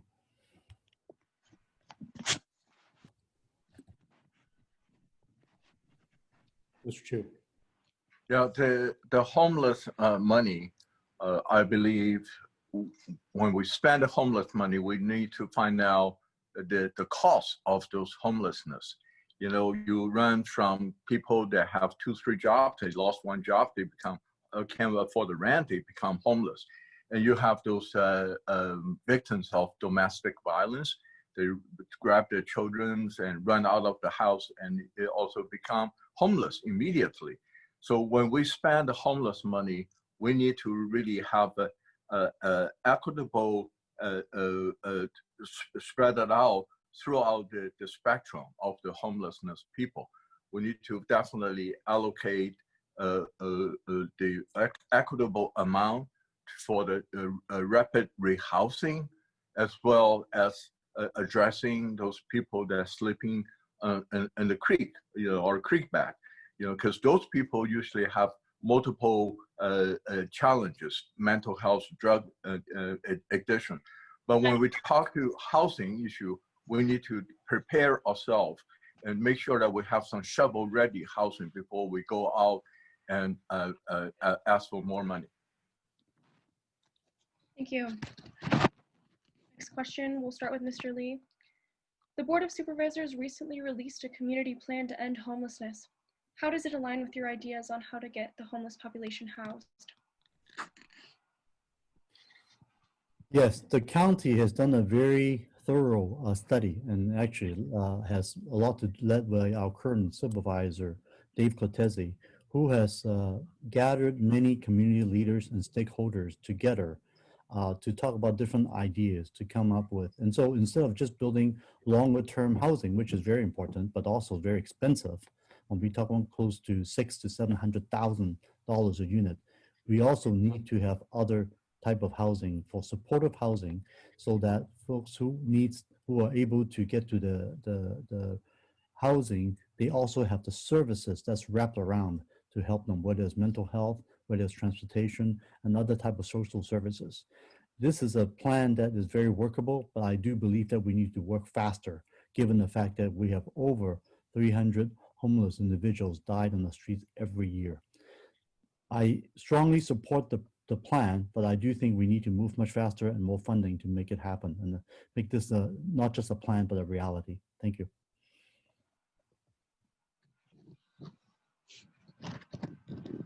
Mr. Chu. Yeah, I think it was a good plan that I definitely will support it. But again, like I said in the previous question, I want to make sure that their equitable amount are spent on those invisible, those homelessness people that sleep from couches to couches, sleeping in the car. They're not really the eyesore of your freeway off-ramp, but there's a huge number of them. Even San Jose is a state student, have many homeless people. So I want to make sure that we address those invisible homeless people, especially with school-age children. We just cannot educate those children when they go to school with an empty stomach and not being able to have a good amount of rest in the evening. So that would be my priority. Thank you. Thank you. The next question will go first to Mr. Chu and then Mr. Lee. For nearly a decade, 1 in 10 adults in Santa Clara County have reported that they are food insecure. This problem has only gotten worse because of COVID-19. What would you do as a supervisor to strengthen the public social safety net so people aren't going hungry? And especially, what should the county do to support undocumented residents who often do not qualify for existing programs like CalFresh or food stamps? Right, definitely. We have a lot of, again, we're talking about the income inequality. This is another issue related with the income inequality. There, we don't have the middle class or even the lower class or the higher class. The CalFresh program, I have done many town hall trying to encourage people to sign up for the CalFresh program, the WIC programs, and so on and so forth. And what happened is that a lot of our residents here, their income is too high to qualify for CalFresh, but they're not enough to really bring food back to their table. So this is really the big issue of the income inequality issue we have here. And I would definitely addressing that issue by increasing the salary for our frontline workers And gradually they be able to stand on their own without too much relying on the government program. At the same time, I was pushing for government program to have will consider the higher cost of living in our county to have a higher threshold. Mr. Lee. As I mentioned, how rich our county is, the fact that we have at least, I think 1 out of 10 might be low, especially during COVID, for food insecurity is really, really disheartening.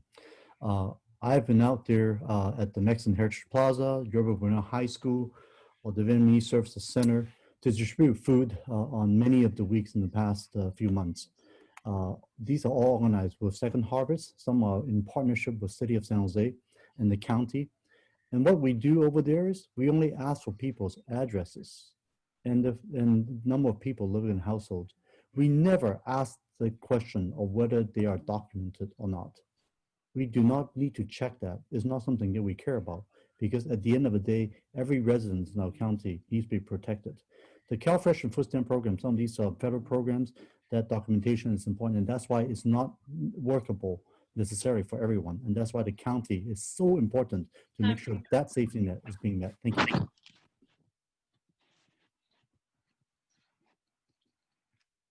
Mr. Lee, what is your opinion about VTA public transit service and what can be done to increase ridership? Right, the VTA, unfortunately, I would say is actually a system that does not work well with us at all. How often have we seen a VTA train, light rail, or a bus that goes by with only 3 or 4 people in there? It means that people are not using the service. And one of the reasons I've talked to many people why they're not using service is one is too slow, especially in the downtown area. It literally has to crawl because of safety, otherwise they'll hit other cars. So without having that being undergrounded, they're very slow. The second thing is the cost. $2.25 a trip, round trip close to $5 is actually sometimes higher cost than driving to work. And if that's the case, it's lower and it costs more, why would people be taking public transportation? So those are the reasons that we need to change our thinking from this cost recovery model to let's load them up. Places like Denver offer free transportation in downtown. It's being used in the places packed. And I think it's really important that we change our model to forget about the $2.25. Let's lower the cost. Let's give free ridership to students or to seniors. Thank you. Mr. Chu? Yeah, there's a couple of grand jury reports regarding to the VTA, and I wanted to address the problem starting from the board.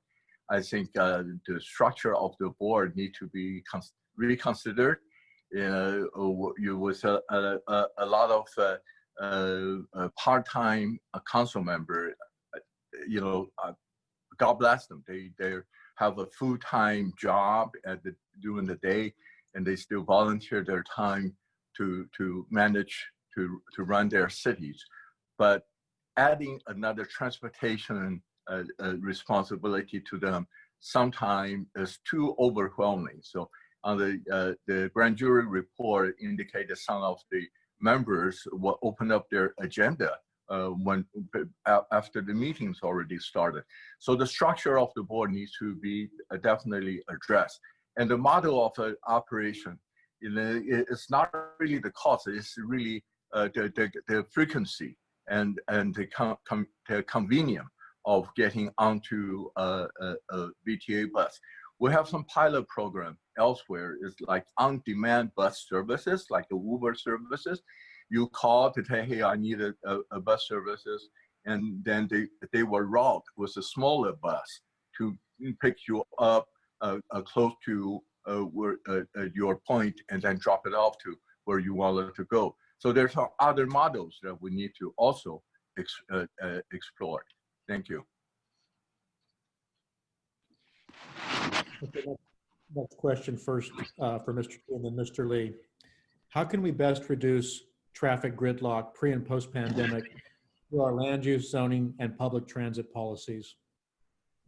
Definitely, we definitely need to improve the public transportation hopefully make all of our road what called a more bicycle friendly, or what I call it a complete street. And when I was on the San Jose City Council, I spearheaded the North San Jose Neighborhood Plan, and that was awarded by California Architecture or Planning Association, and we emphasize on the complete street, and we emphasize building higher density housing near the bus stop, near the transit port, and so this way we'll be able to encourage people to get off their car and take advantage of the public transit. Again, public transit has to be friendly, to address the last mile travel issue as well. Thank you, Mr. Lee. Yes, the land use and transportation element is extremely crucial for the successful growth. With the additional jobs here, we are fortunate to have a lot of jobs. The housing is definitely not matching. Being from Hong Kong, I understand what high density is. And to me, 4 or 5 stories is not high density. We really need to build much, much higher density at the transportation hubs and in the downtown area where people could live and work to minimize the amount of traffic that's needed. Now with the opening of the Beresa and the Milpitas BART station, that's a good area where the huge amount of density could be added there. In addition to this potential, BART coming to downtown. Building housing at the hillside is not only unwise, it's urban sprawl and also increase more traffic. So based on these ideas, I think it's really important to make sure that if we do infill housing, we have added like additional accessory living units and all that is great, but it also increased traffic on the street. So I think really at the end of the day, we need to increase the density very significantly in the downtown and the transportation hub. Thank you.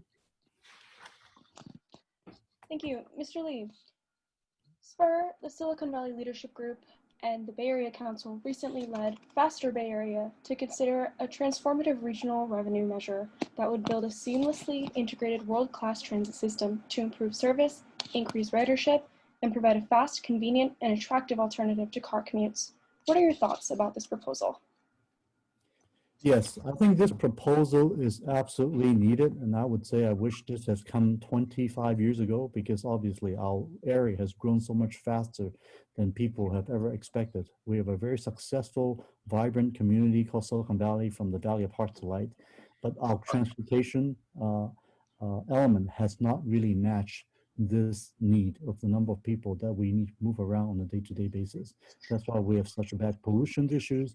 We have so much issues regarding the traffic jams.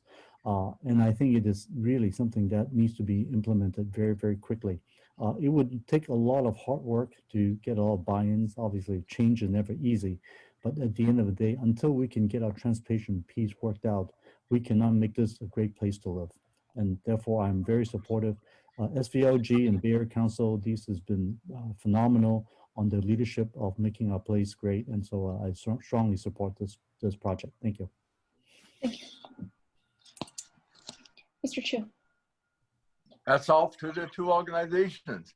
This is a great question. We're talking about transportation. This region is really a regional issue. We need to be really working closely with our neighboring transit agencies to really to make a big dent or impact to our transportation issue. And this proposal addressed that. I believe that transportation and housing, there's some water issue, air pollution issue. It's not, they go beyond the county boundary, the city boundary. How many people that live in my district and have to go to San Mateo or even San Francisco to work? So it really requires a regional solution, and I will be very, very happy to be part of it. We have made some very, very successful regional. Thank you. Thank you. Thank you to both the candidates. Now each of you will get 1 minute for a closing statement. Mr. Lee.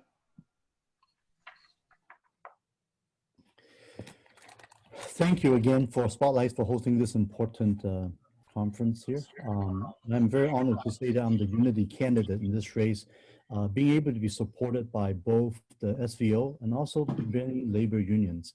My support list range from Mayor Sam Liccardo to Senator Bob Wachowski to former Mayor Ron Gonzalez and former supervisors like Pete McHugh, Dan McCorkadale, Blanca Alvarado, Joe Smidian, and Susan Ellenberg, who are both serving there. I also got support by Alex Lee as well, even though some rumored he's not my son, who hopefully he'll be our next assemblyman. The reason I'm getting this broad base of support is because of the fact that I'm able to listen and work for everybody, and I'm not from San Jose. And I think there's some benefits to that because sometimes the San Jose City Council has been so divided between labor and chamber, and I think this has to end. And for us to get out of this COVID problem that we have, to emerge from this huge deficit, we really need both business and labor and everybody to work together. I look forward to serving as a supervisor. Thank you very much. Mr. Chu. Thank you very much for having us here. As a public servant, that the taxpayer have invested so much in me in the last 20 years. I'm humble and honored for your trust in me. Over the years as an elected official, I probably have cast more than 10,000 votes on different bills on various issues. And I know nobody, including my wife, would agree with me on every vote that I have taken. But I can assure you that I always have the best interest of you, our community, the future of our city, of our county, of our state in mind. I didn't get the SVO endorsement ever since that I proposed a wage increase in San Jose. And this time around, I'm strongly supporting the moratorium. And that's really why it's a temporary moratorium. So that's why I didn't get their support. But I'm very honored to have the support of our Congressman Ro Khanna and many San Jose City Council member Arenas, Perales, and Esparza. But I'm really, really proud to receive the endorsement for two candidates in the primary election who are as committed, as passionate as me to the Santa Clara County, especially on the east side. And they are the Honorable Councilmember Magdalena and community activist John Leyva. I'm not looking for an elected position to run for another higher position. I'm a willing, ready, and able supervisor who can hit the road running during this unprecedented, challenging time. I respectfully ask for your support. Thank you. Thank you. Now we're going to be moving on to our last panel of the night, California Senate District 15, which includes a large portion of Santa Clara County, stretching from Cupertino to East Mount Hamilton, from Los Gatos to San Jose's Alum Rock neighborhood. We'd like to welcome our candidates, Santa Clara County Supervisor Dave Cortese and former Federal Elections Commissioner Ann Ravel. Please take a minute to introduce yourselves and why you're running. We'll start with you, Commissioner Ravel.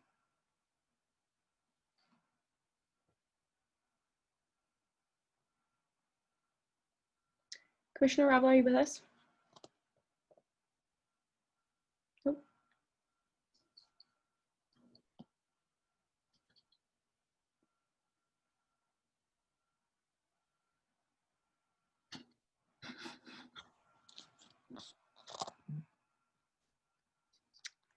All right, Dave, we'll actually start with you.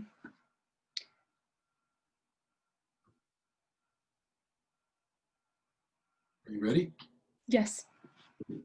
I'm Santa Clara County Supervisor Dave Cortese. I understand we're limited to a 1-minute opening. So let me just say it's been an honor to serve the people of Santa Clara County for 11.5 years in the Board of Supervisors. It was an honor to serve on the San Jose City Council after spending the first 25 years or so of my life as a private sector business person here in the Valley. I grew up as part of a farm, an orchard farming family in this Valley, and I served on the East Side High School Board while I was running my business and practicing law. So I'm very excited about taking on the challenges we face right now around homelessness and environment and education and justice reform. COVID, obviously, we've been dealing with that at the county and tackling those issues and more in the state Senate with your support. I look forward to answering the questions today. Thank you. Great, thank you, Mr. Cortez. Just waiting to see if Ms. Ravel is going to be able to join us. In the meantime, let's go ahead and ask a question. Go right ahead. Go ahead with that one. Okay, we'll start with Mr. Cortez. Yes. What should be the top issues taken up by the state legislature next year?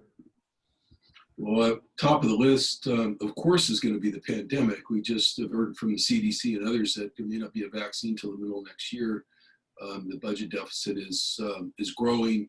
We're still dealing with trying to open businesses and we're trying to keep people safe. But right next to that, at the top of the list, has to be the housing and homelessness crisis, because that was a crisis before the pandemic hit us, before shelter in place.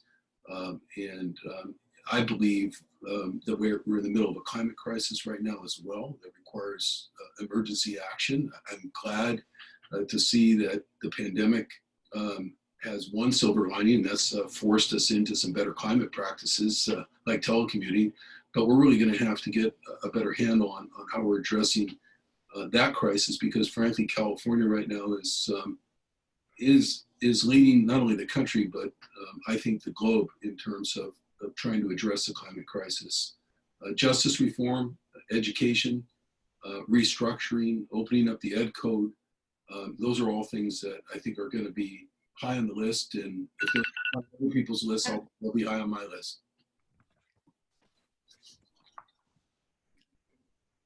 Great, thank you. Ms. Ravel, would you like to go ahead and give a 1-minute introduction? I would, and please let me say I was in, but the host didn't let me in, so I was here.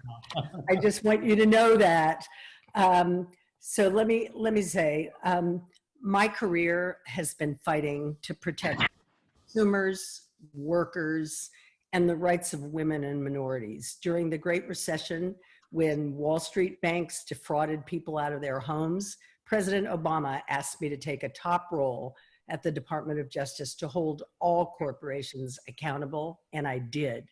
President Obama appointed me twice to high-level positions and has endorsed my campaign because of my record for standing up for people against polluters, corporate fraud, and dark money donors. I know that to take back our government, we have to take back our politics. That's why I've refused to take police union money while my opponent has accepted over $500,000 of their support.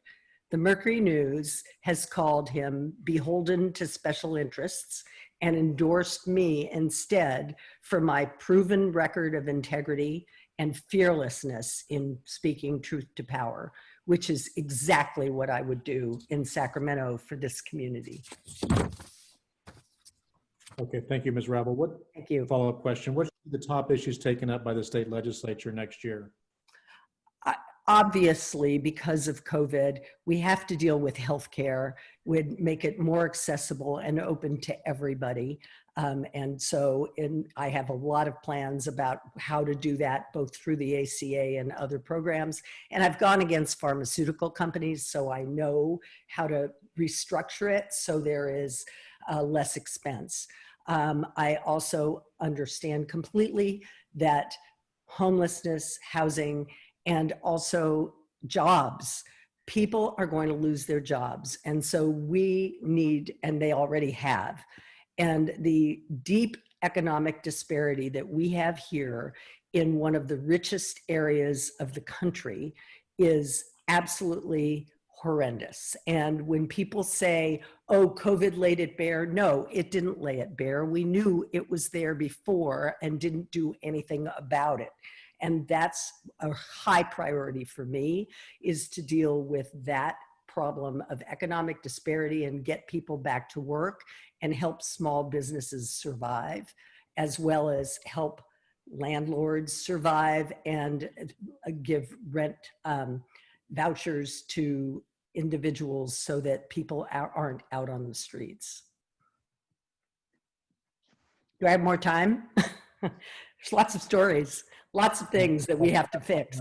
Yeah, the next No, question. just 1 minute of time. Okay. Next question for Supervisor Cortese. What will you do to promote greater racial justice and social equity in our society?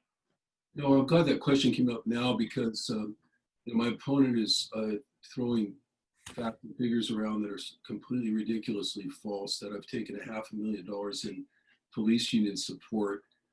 First of all, we haven't received any police union support in the general election and received a check from the California Highway Patrol in the primary election for less than $5,000. So where she's getting that I've ever taken $500,000 of support in any election, half of what would be the limit basically in this election is absurd. But you know, people want us to talk about housing and homelessness and justice reform and racism and transportation and those kind of issues here. But Mrs. Ravel, if you want to talk about campaign contributions, I'm happy to come back to San Jose Spotlight and set up a debate. Let's have a real debate and let's look at your campaign contributions. I don't think you want to do that because you entered this race saying you would not accept PAC contributions. You have a censored misogynist that is not only a campaign contributor that you've accepted money from, you ought to give it back, or you ought to donate to somebody and not give it back to him.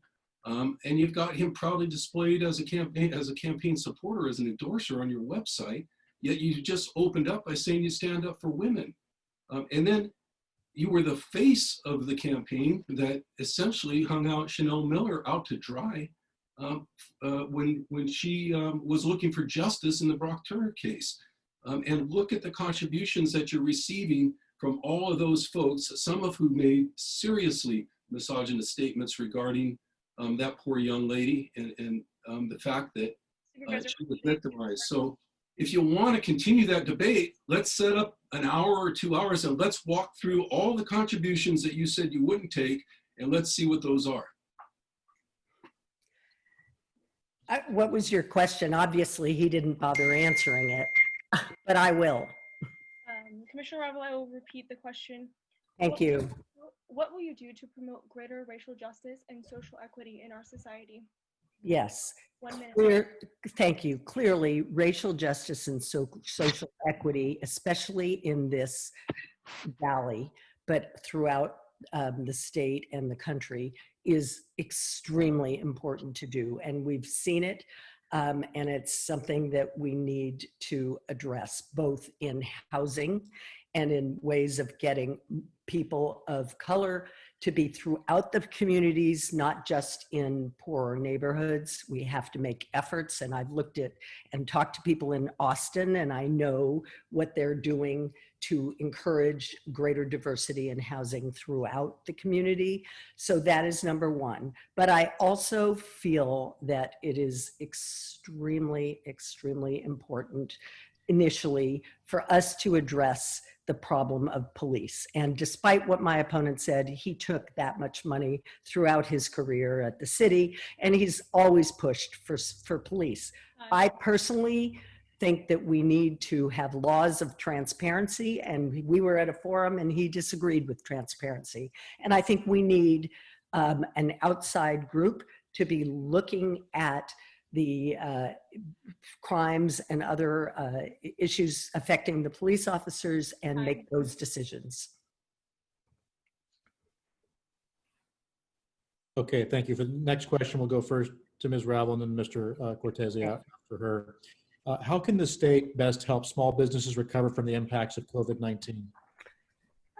I think one of the things that small businesses can do with regard to the impacts of COVID-19, first off, those who are still able to open, would be to have rules that are consistent.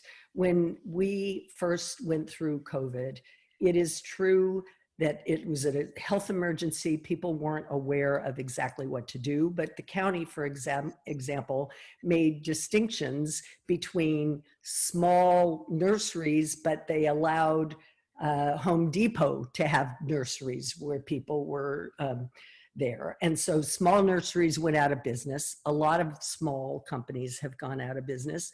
And we have to make sure that our laws are equal and fair for everybody. That's number one. But I also believe that the state needs to do some kinds of tax credits and other mechanisms to provide more money to keep small businesses viable, because we know small businesses are the biggest employer in this state and in this county as well. And so when they go out of business and cannot continue to provide jobs, a lot of people will be unemployed, not just unemployed, but will probably be on the streets. We absolutely have to encourage small businesses to stay viable. And so that would be one of my priorities, would be to try to find ways at the state, including by supporting them through various mechanisms. Thank you, Mr. Cortese. Yeah, I've had the opportunity, of course, real time, particularly since early March, to work with small businesses in this community who have been working hard to try to survive, to try to stay open during this pandemic. We've worked with construction workers and car dealers, dentist offices, theaters, even nonprofit organizations and gyms and folks that have swimming programs for young people. Being a person who's come from a business background myself, I understand how hard it is to be in a situation where you are trying to pay rent on a building or on space that isn't generating income for you at this time. And we know from studies that have been done that there are thousands of businesses and even more residents out there who are behind on the rent right now. That's why we're lobbying so hard to try to get Congress and the federal government, the president, to send back another stimulus package that specifically gives support to landlords and tenants in those business situations. That's what they're going to need the most. And of course, we're going to have to support policies here at the county levels, in the 58 counties in California, and at the state level, to get them opened up during what appears to be an even longer period of pandemic than we were expecting.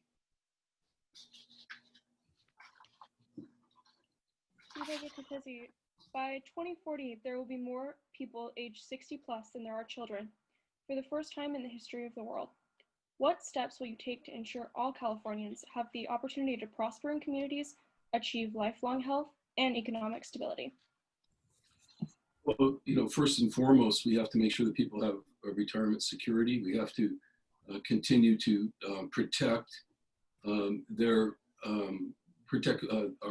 residential homeowners from any reversal of Prop 13 as to residential. I am a supporter of Prop 15, which would modify the rules on commercial properties, but we've got to protect them. But what we've done here at the county is realize that over the next 10 years, the older adult population is going to double. And that's happening all over the state. And that means budgets have to be calibrated. Safety net services have to be rebudgeted all the way through to keep up with that growing population. And then our community is going to need to be more friendly in every way possible to older adults, much like. Thank you.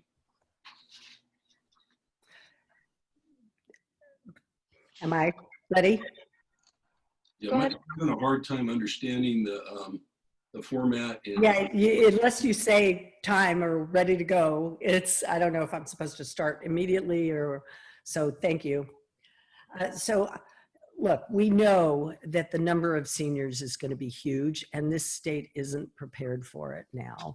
And so for sure, we have to look at issues, for example, like what we are seeing now with nursing homes and the like, where they're obviously not safe.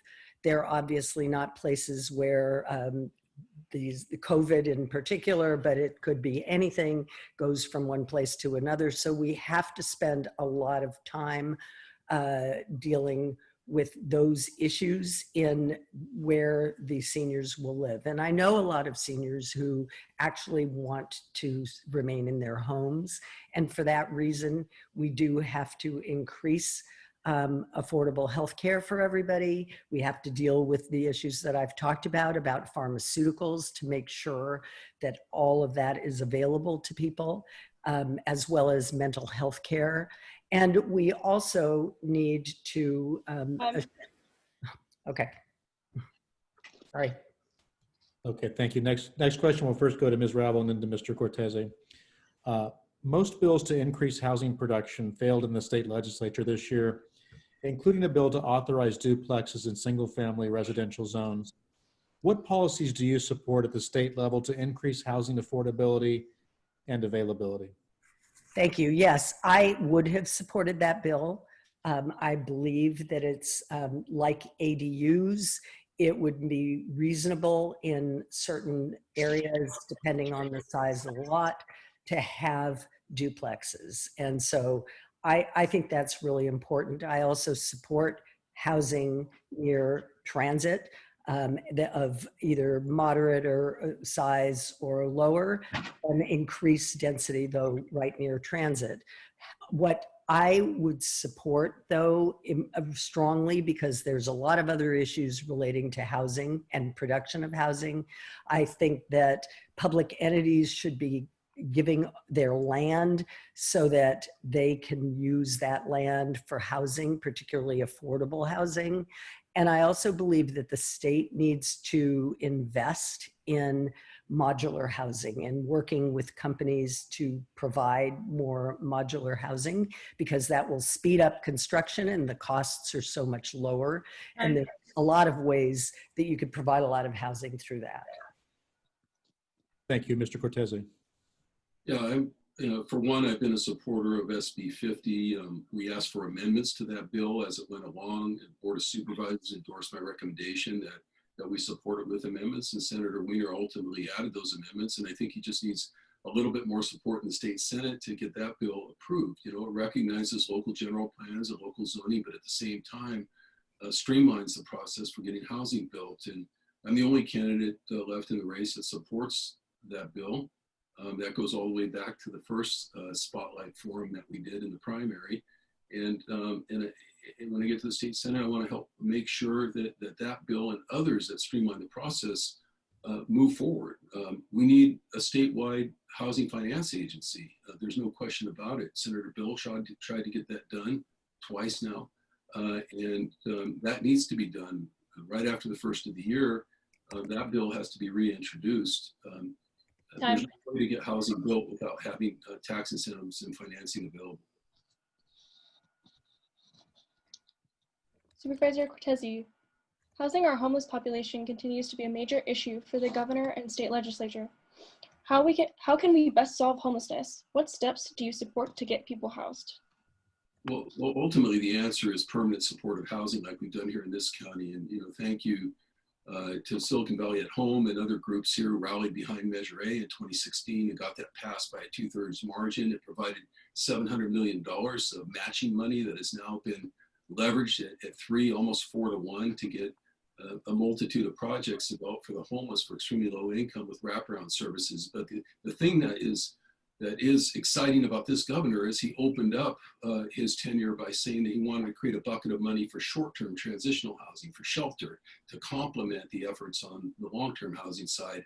And that's what I'll be fighting for in the state Senate, to get people out of tents, out of underpasses, out of creeks, and into short-term transitional housing. And we need a source of revenue for that. So I think that the most important thing for the homeless ultimately will be housing that is permanent housing, not short-term housing. While we need to have that maybe now because of the urgency, we have to build housing so that they feel a sense of belonging in the community and have ownership over the housing, whether it be a little condo or a tiny house or whatever it is. And so we also need, though, to have mental health treatment. We need to have a lot of drug addiction treatment and training for jobs so people can have viable positions in the community. Mostly, the problems, the way that the county has treated the mentally ill now and the others, where they go in and out of jail, that is a terrible place for mentally ill homeless to be. It's really expensive. They're spending all this money on it.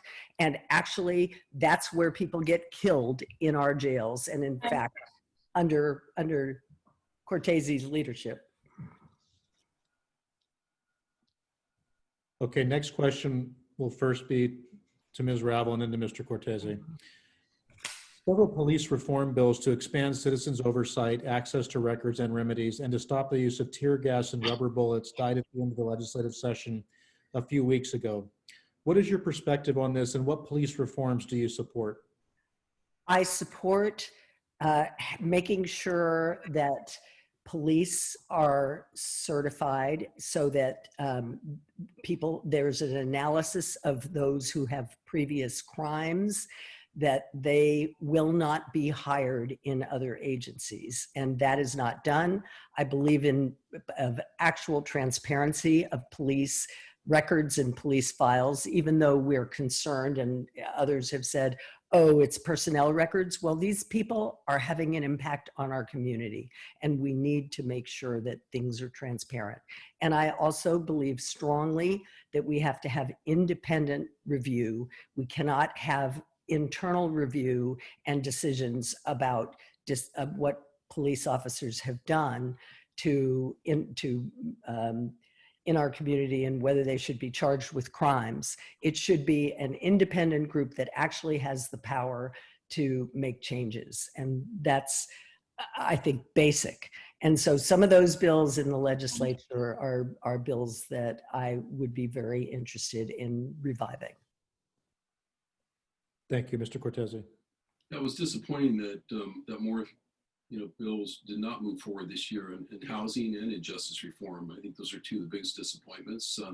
All the while, some of us in local governments, like at the county, have been doing major overhauls of our jail system, for example, where we have brought in independent oversight, where I set up a blue ribbon task force a few years ago, headed by Ladoris Cordell and folks around that table without any interference by the Board of Supervisors. They came back with 600 recommendations to reform that system.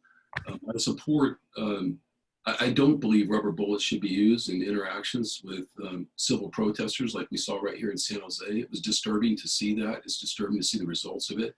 And I don't like the idea that civil protests that are peaceful in their nature result in people being cited and booked into jail. And then we find out afterwards that we've got bad actors in a lot of these forces who records have been hidden, where we need transparency to expose those bad actors from being embedded in our police system. So those are the things I support at a minimum, and we'll keep working on it.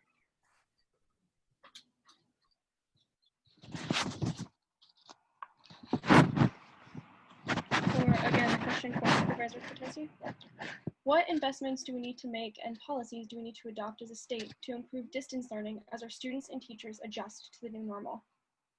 Well, I think we have to do, exactly what I initiated here in Santa Clara County, where, we, even in a tough budget time, we put up $7.1 million at my request to close the digital divide here in the county amongst 15,000 families in the county. Unfortunately, I think we're going to have to keep working on that. We're going to need state assistance. Not every county can afford to do that. Out of 58 counties, that we know that. Yet most of the counties are still going to be forced into distance learning next year based on what we're seeing right now in terms of public health. So I will be supporting measures at the state level to do what we can to shift capital resources around. These aren't ongoing dollars. It doesn't require paying wages long term. It's about taking money that's available for projects and saying, right now, this is not a luxury. These kids cannot learn if they don't have devices and if they don't have Wi-Fi, which is exactly what we addressed at the county and again, which needs to be addressed statewide. Okay.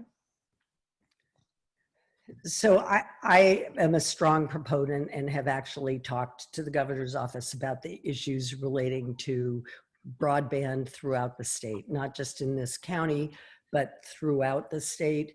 It's very important that all communities have broadband, and it isn't just for children. It's for people who, assuming that there's going to be jobs that are telecommuting or the like, people who are without broadband aren't going to be able to do that. So that is not a solution for people who are low income and don't have access to broadband.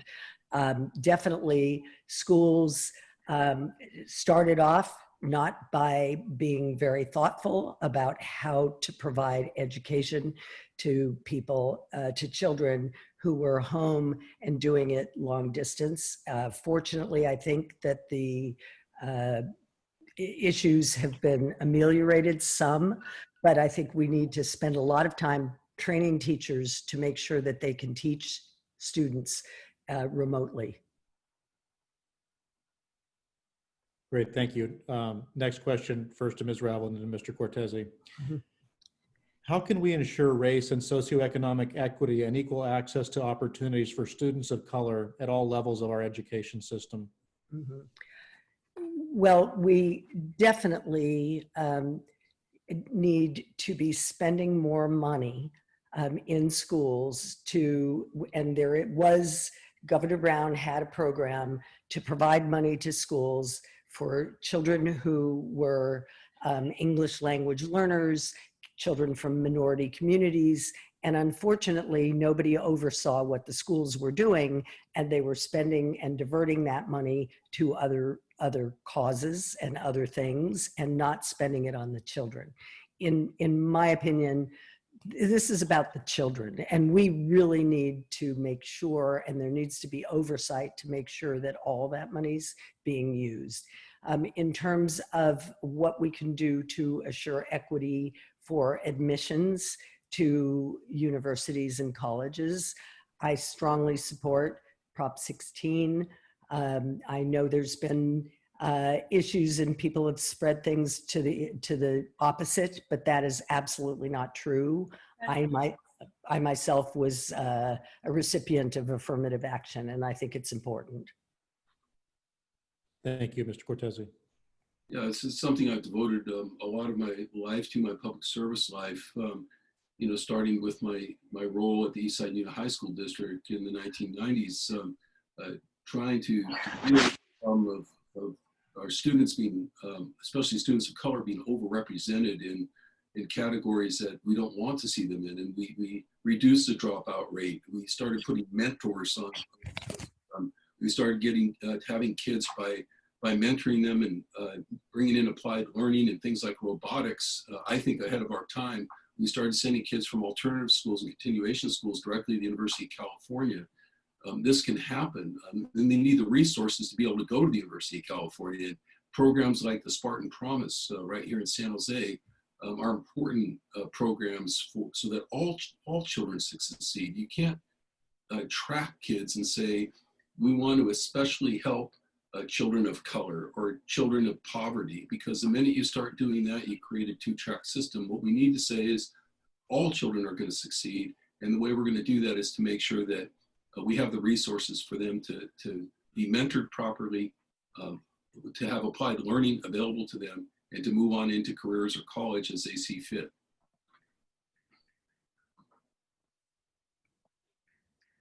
Thank you. Supervisor Cortese. The International Panel on Climate Change says reducing greenhouse gas emissions during the next 10 years is critical to avoiding the worst impacts of climate change.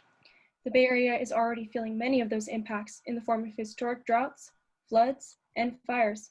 What will you do to slow the rate of climate change and reduce its impact on low-income and marginalized communities? Well, we have to invest and invest and invest in green energy and alternative energy, move away from fossil fuels. I just spoke earlier today at the second annual international or global symposium for the Foundation for Climate Restoration. I spoke there last year at the United Nations on the eve of the United Nations Summit. And I said the same thing. the things that we have done here have now become a model for the rest of the world right here in Santa Clara County. Because if you do those things one town at a time, one county at a time, one state at a time, we'll get there, but we need to move quickly. We need to be at 100% renewable energy, and governments should be early adopters. The state should be an early adopter. We created community choice aggregation here in this county, which delivers people clean energy right through their PG&E bill. Unless they opt out, they're getting it. We are pursuing reach codes. The majority of the cities and the county in Santa Clara County are doing that, building codes that actually are carbon negative, and the state needs to do that as well. So I absolutely agree that we have to move much quicker with regard to electrification.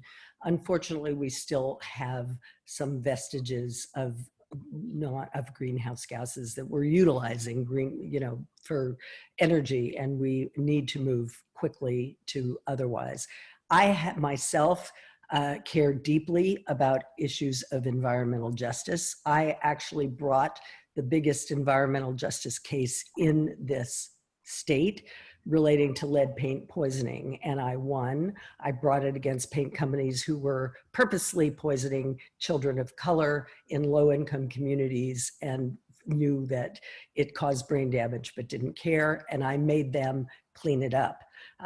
And I really feel strongly that when we're looking at things, for example, they're talking about putting something in Marina for a water desalinization plant, and frankly, that would be in a low-income community, and I would oppose it. Thank you. Next question. We'll go first to Ms. Ravel and then to Mr. Cortese. With the threat of wildfires on everyone's mind, a bill in the legislature this year that would have limited new development in areas where homes and wildlands intermingle died. Would you support this bill or similar efforts to restrict development in fire-prone areas? Absolutely, I would support that bill. I do not believe this state, given what our experience has been with increasing fires and dangers, that it should be permissible to be building in fire-prone areas. And I know my opponent wanted development up in the hills. And so that is not something that I would support at all. I think we have to stop it. We also have to make sure that everybody who is already in those areas needs to make sure that their perimeters are clean. And we have to have a really strong program of cleaning up the debris, as well as other activities like more firefighters, which I think they're now starting to do again because of the dearth of firefighters that we had. But no question about it, with regard to your question, I do not think that we should permit, and we should have zoning that prohibits building in those high-risk fire areas. Thank you, Mr. Cortese. Yeah, I think we need a comprehensive statewide wildfire plan, and each county should have its own countywide plan. We're moving toward that here in Santa Clara County. You've got to have that at the statewide level. It's only going to be in unifying our fire agencies that we can deal with this crisis within a crisis of wildfire breaking out 600 at a time across the state because of climate change. I'm supported by basically every fire organization that endorses statewide and locally here in Santa Clara County. And I'm not sure who, I think Ms. Ravel's running against somebody other than who she's running against, because I supported Measure K as I entered the city council, which is the green line around this valley, which limits development to the urban areas. And I have stood for preserving 48,000 acres of open space in this county. My own family farm burned in the SCU fire, a few hundred acres, and my house was in an evacuation zone. So I know firsthand how important it is to protect our homes.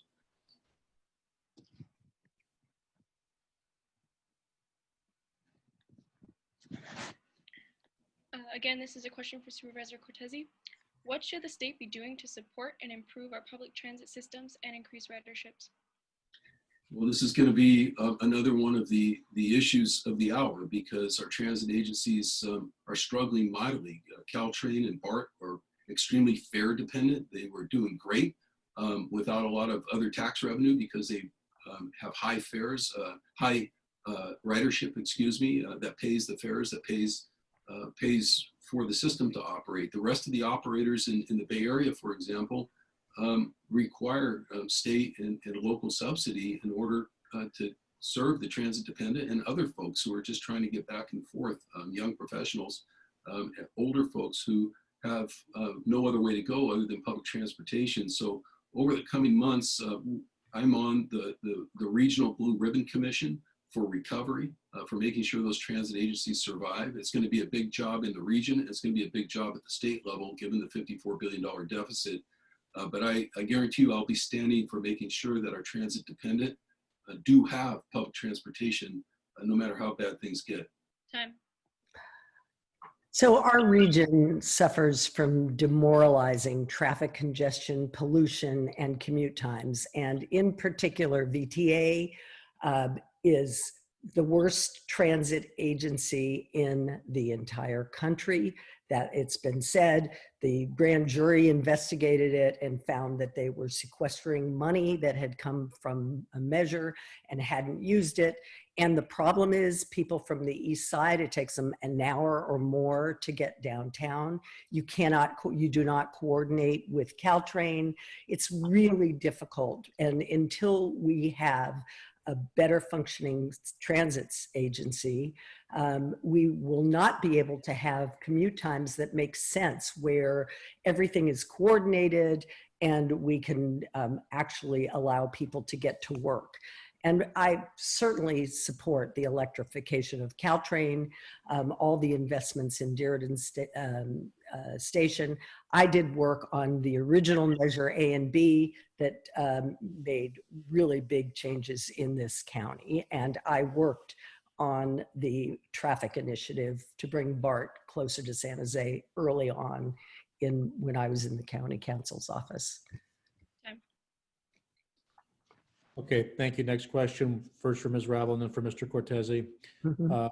Spur, the Silicon Valley Leadership Group, and the Bay Area Council recently led the Faster Bay Area initiative to consider a transformative regional revenue measure that would build a seamlessly integrated world-class transit system, improve service, increase ridership, and provide a fast, convenient, and attractive alternative to car commutes.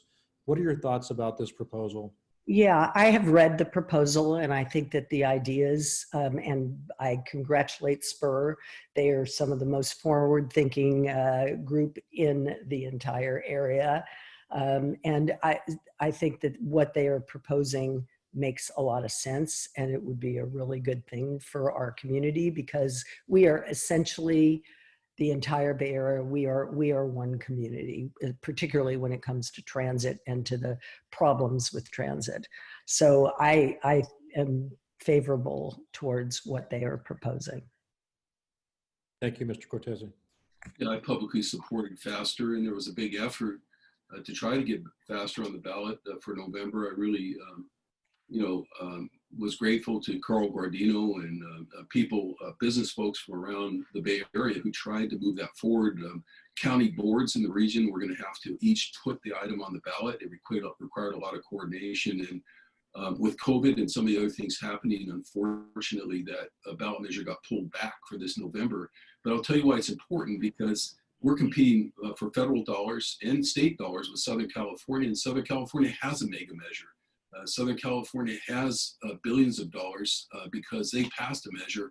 And every time now that we're trying to do another BART extension, and by the way, VTA is not a perfect model, but we should be celebrating the fact that those of us who've been working on that project for 20 years got BART to Berryessa and BART to Milpitas, where there's a light rail hookup now to get people wherever they want to go around the Bay. But we need that kind of a measure to get the infrastructure built here. And we're going to probably need it more than ever 2 years from now when there's another opportunity to put it on the ballot.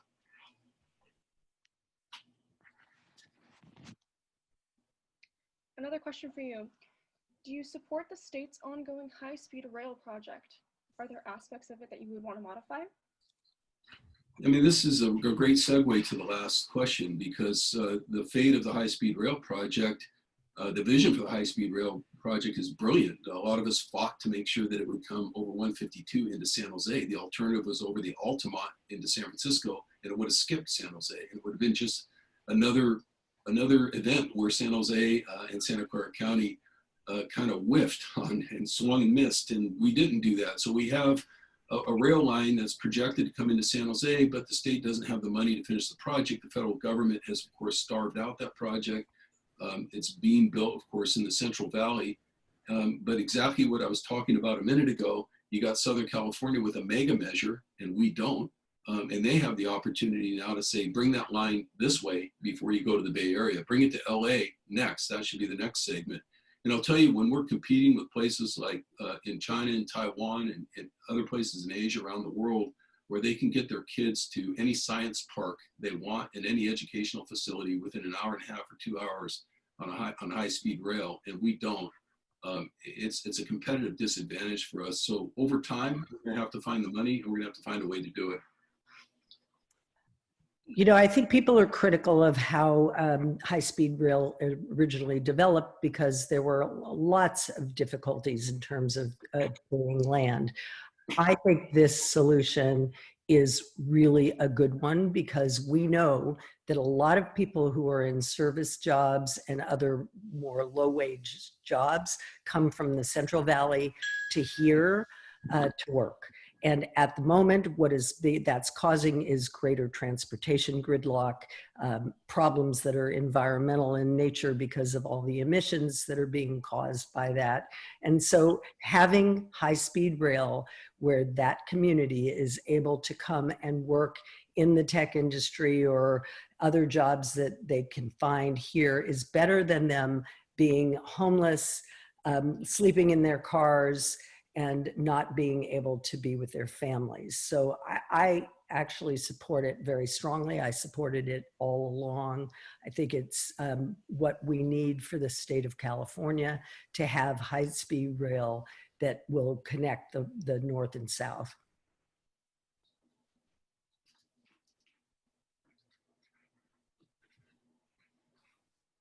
Great, thanks. We'd like to give you each an opportunity to make a 1-minute closing comment, and we'll begin with Ms. Ravel. Thank you very much, and thank you for hosting this. I have worked in every level of government at the highest levels, including 30 years in this county. I grew up in this county picking fruit and working in canneries to get myself to college. I really understand the issues of this area. And for me, working in public service for my entire career, I have learned how to work with everybody and talk to everybody. I'm open to discussions with anyone. I would not close my door, no matter who it is, whether I agree with them or not. I am willing to talk to people and hear their positions and hear what they care about. And that's what's important in a public service, in my view. It's not important to be a career politician. It's important to actually be someone who cares about the community and will make a difference in the state legislature by working across lines. And I think I heard someone in the previous debate talking about that, and that's true for me too. I have from all parts of the community supporters and people who have endorsed me. Thank you, Mr. Cortese. Yeah, again, thank you for the time. Thank you for the good questions. I'm sorry it got off to a little bit of a debate start, but at some point, when falsehoods are put out there, I have to try to address those. I want to ask people to go to my website, davecortese.com. There's over 160 public official endorsements. There's business endorsements. There's local Chamber of Commerce endorsements like the Hispanic Chamber of Commerce. There's housing production endorsements there. There's labor endorsements there. I think it's one of the most balanced campaigns I've ever been involved with.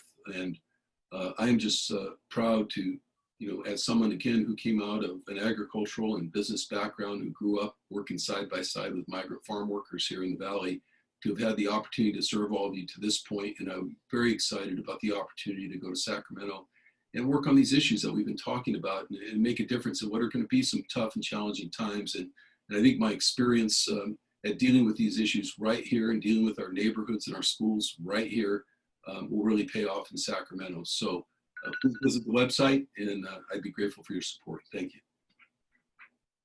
And thank you to Supervisor Cortez and Commissioner Ravel for being with us this evening. That concludes our first night of forums for San Jose local and state races. And Thank you very much.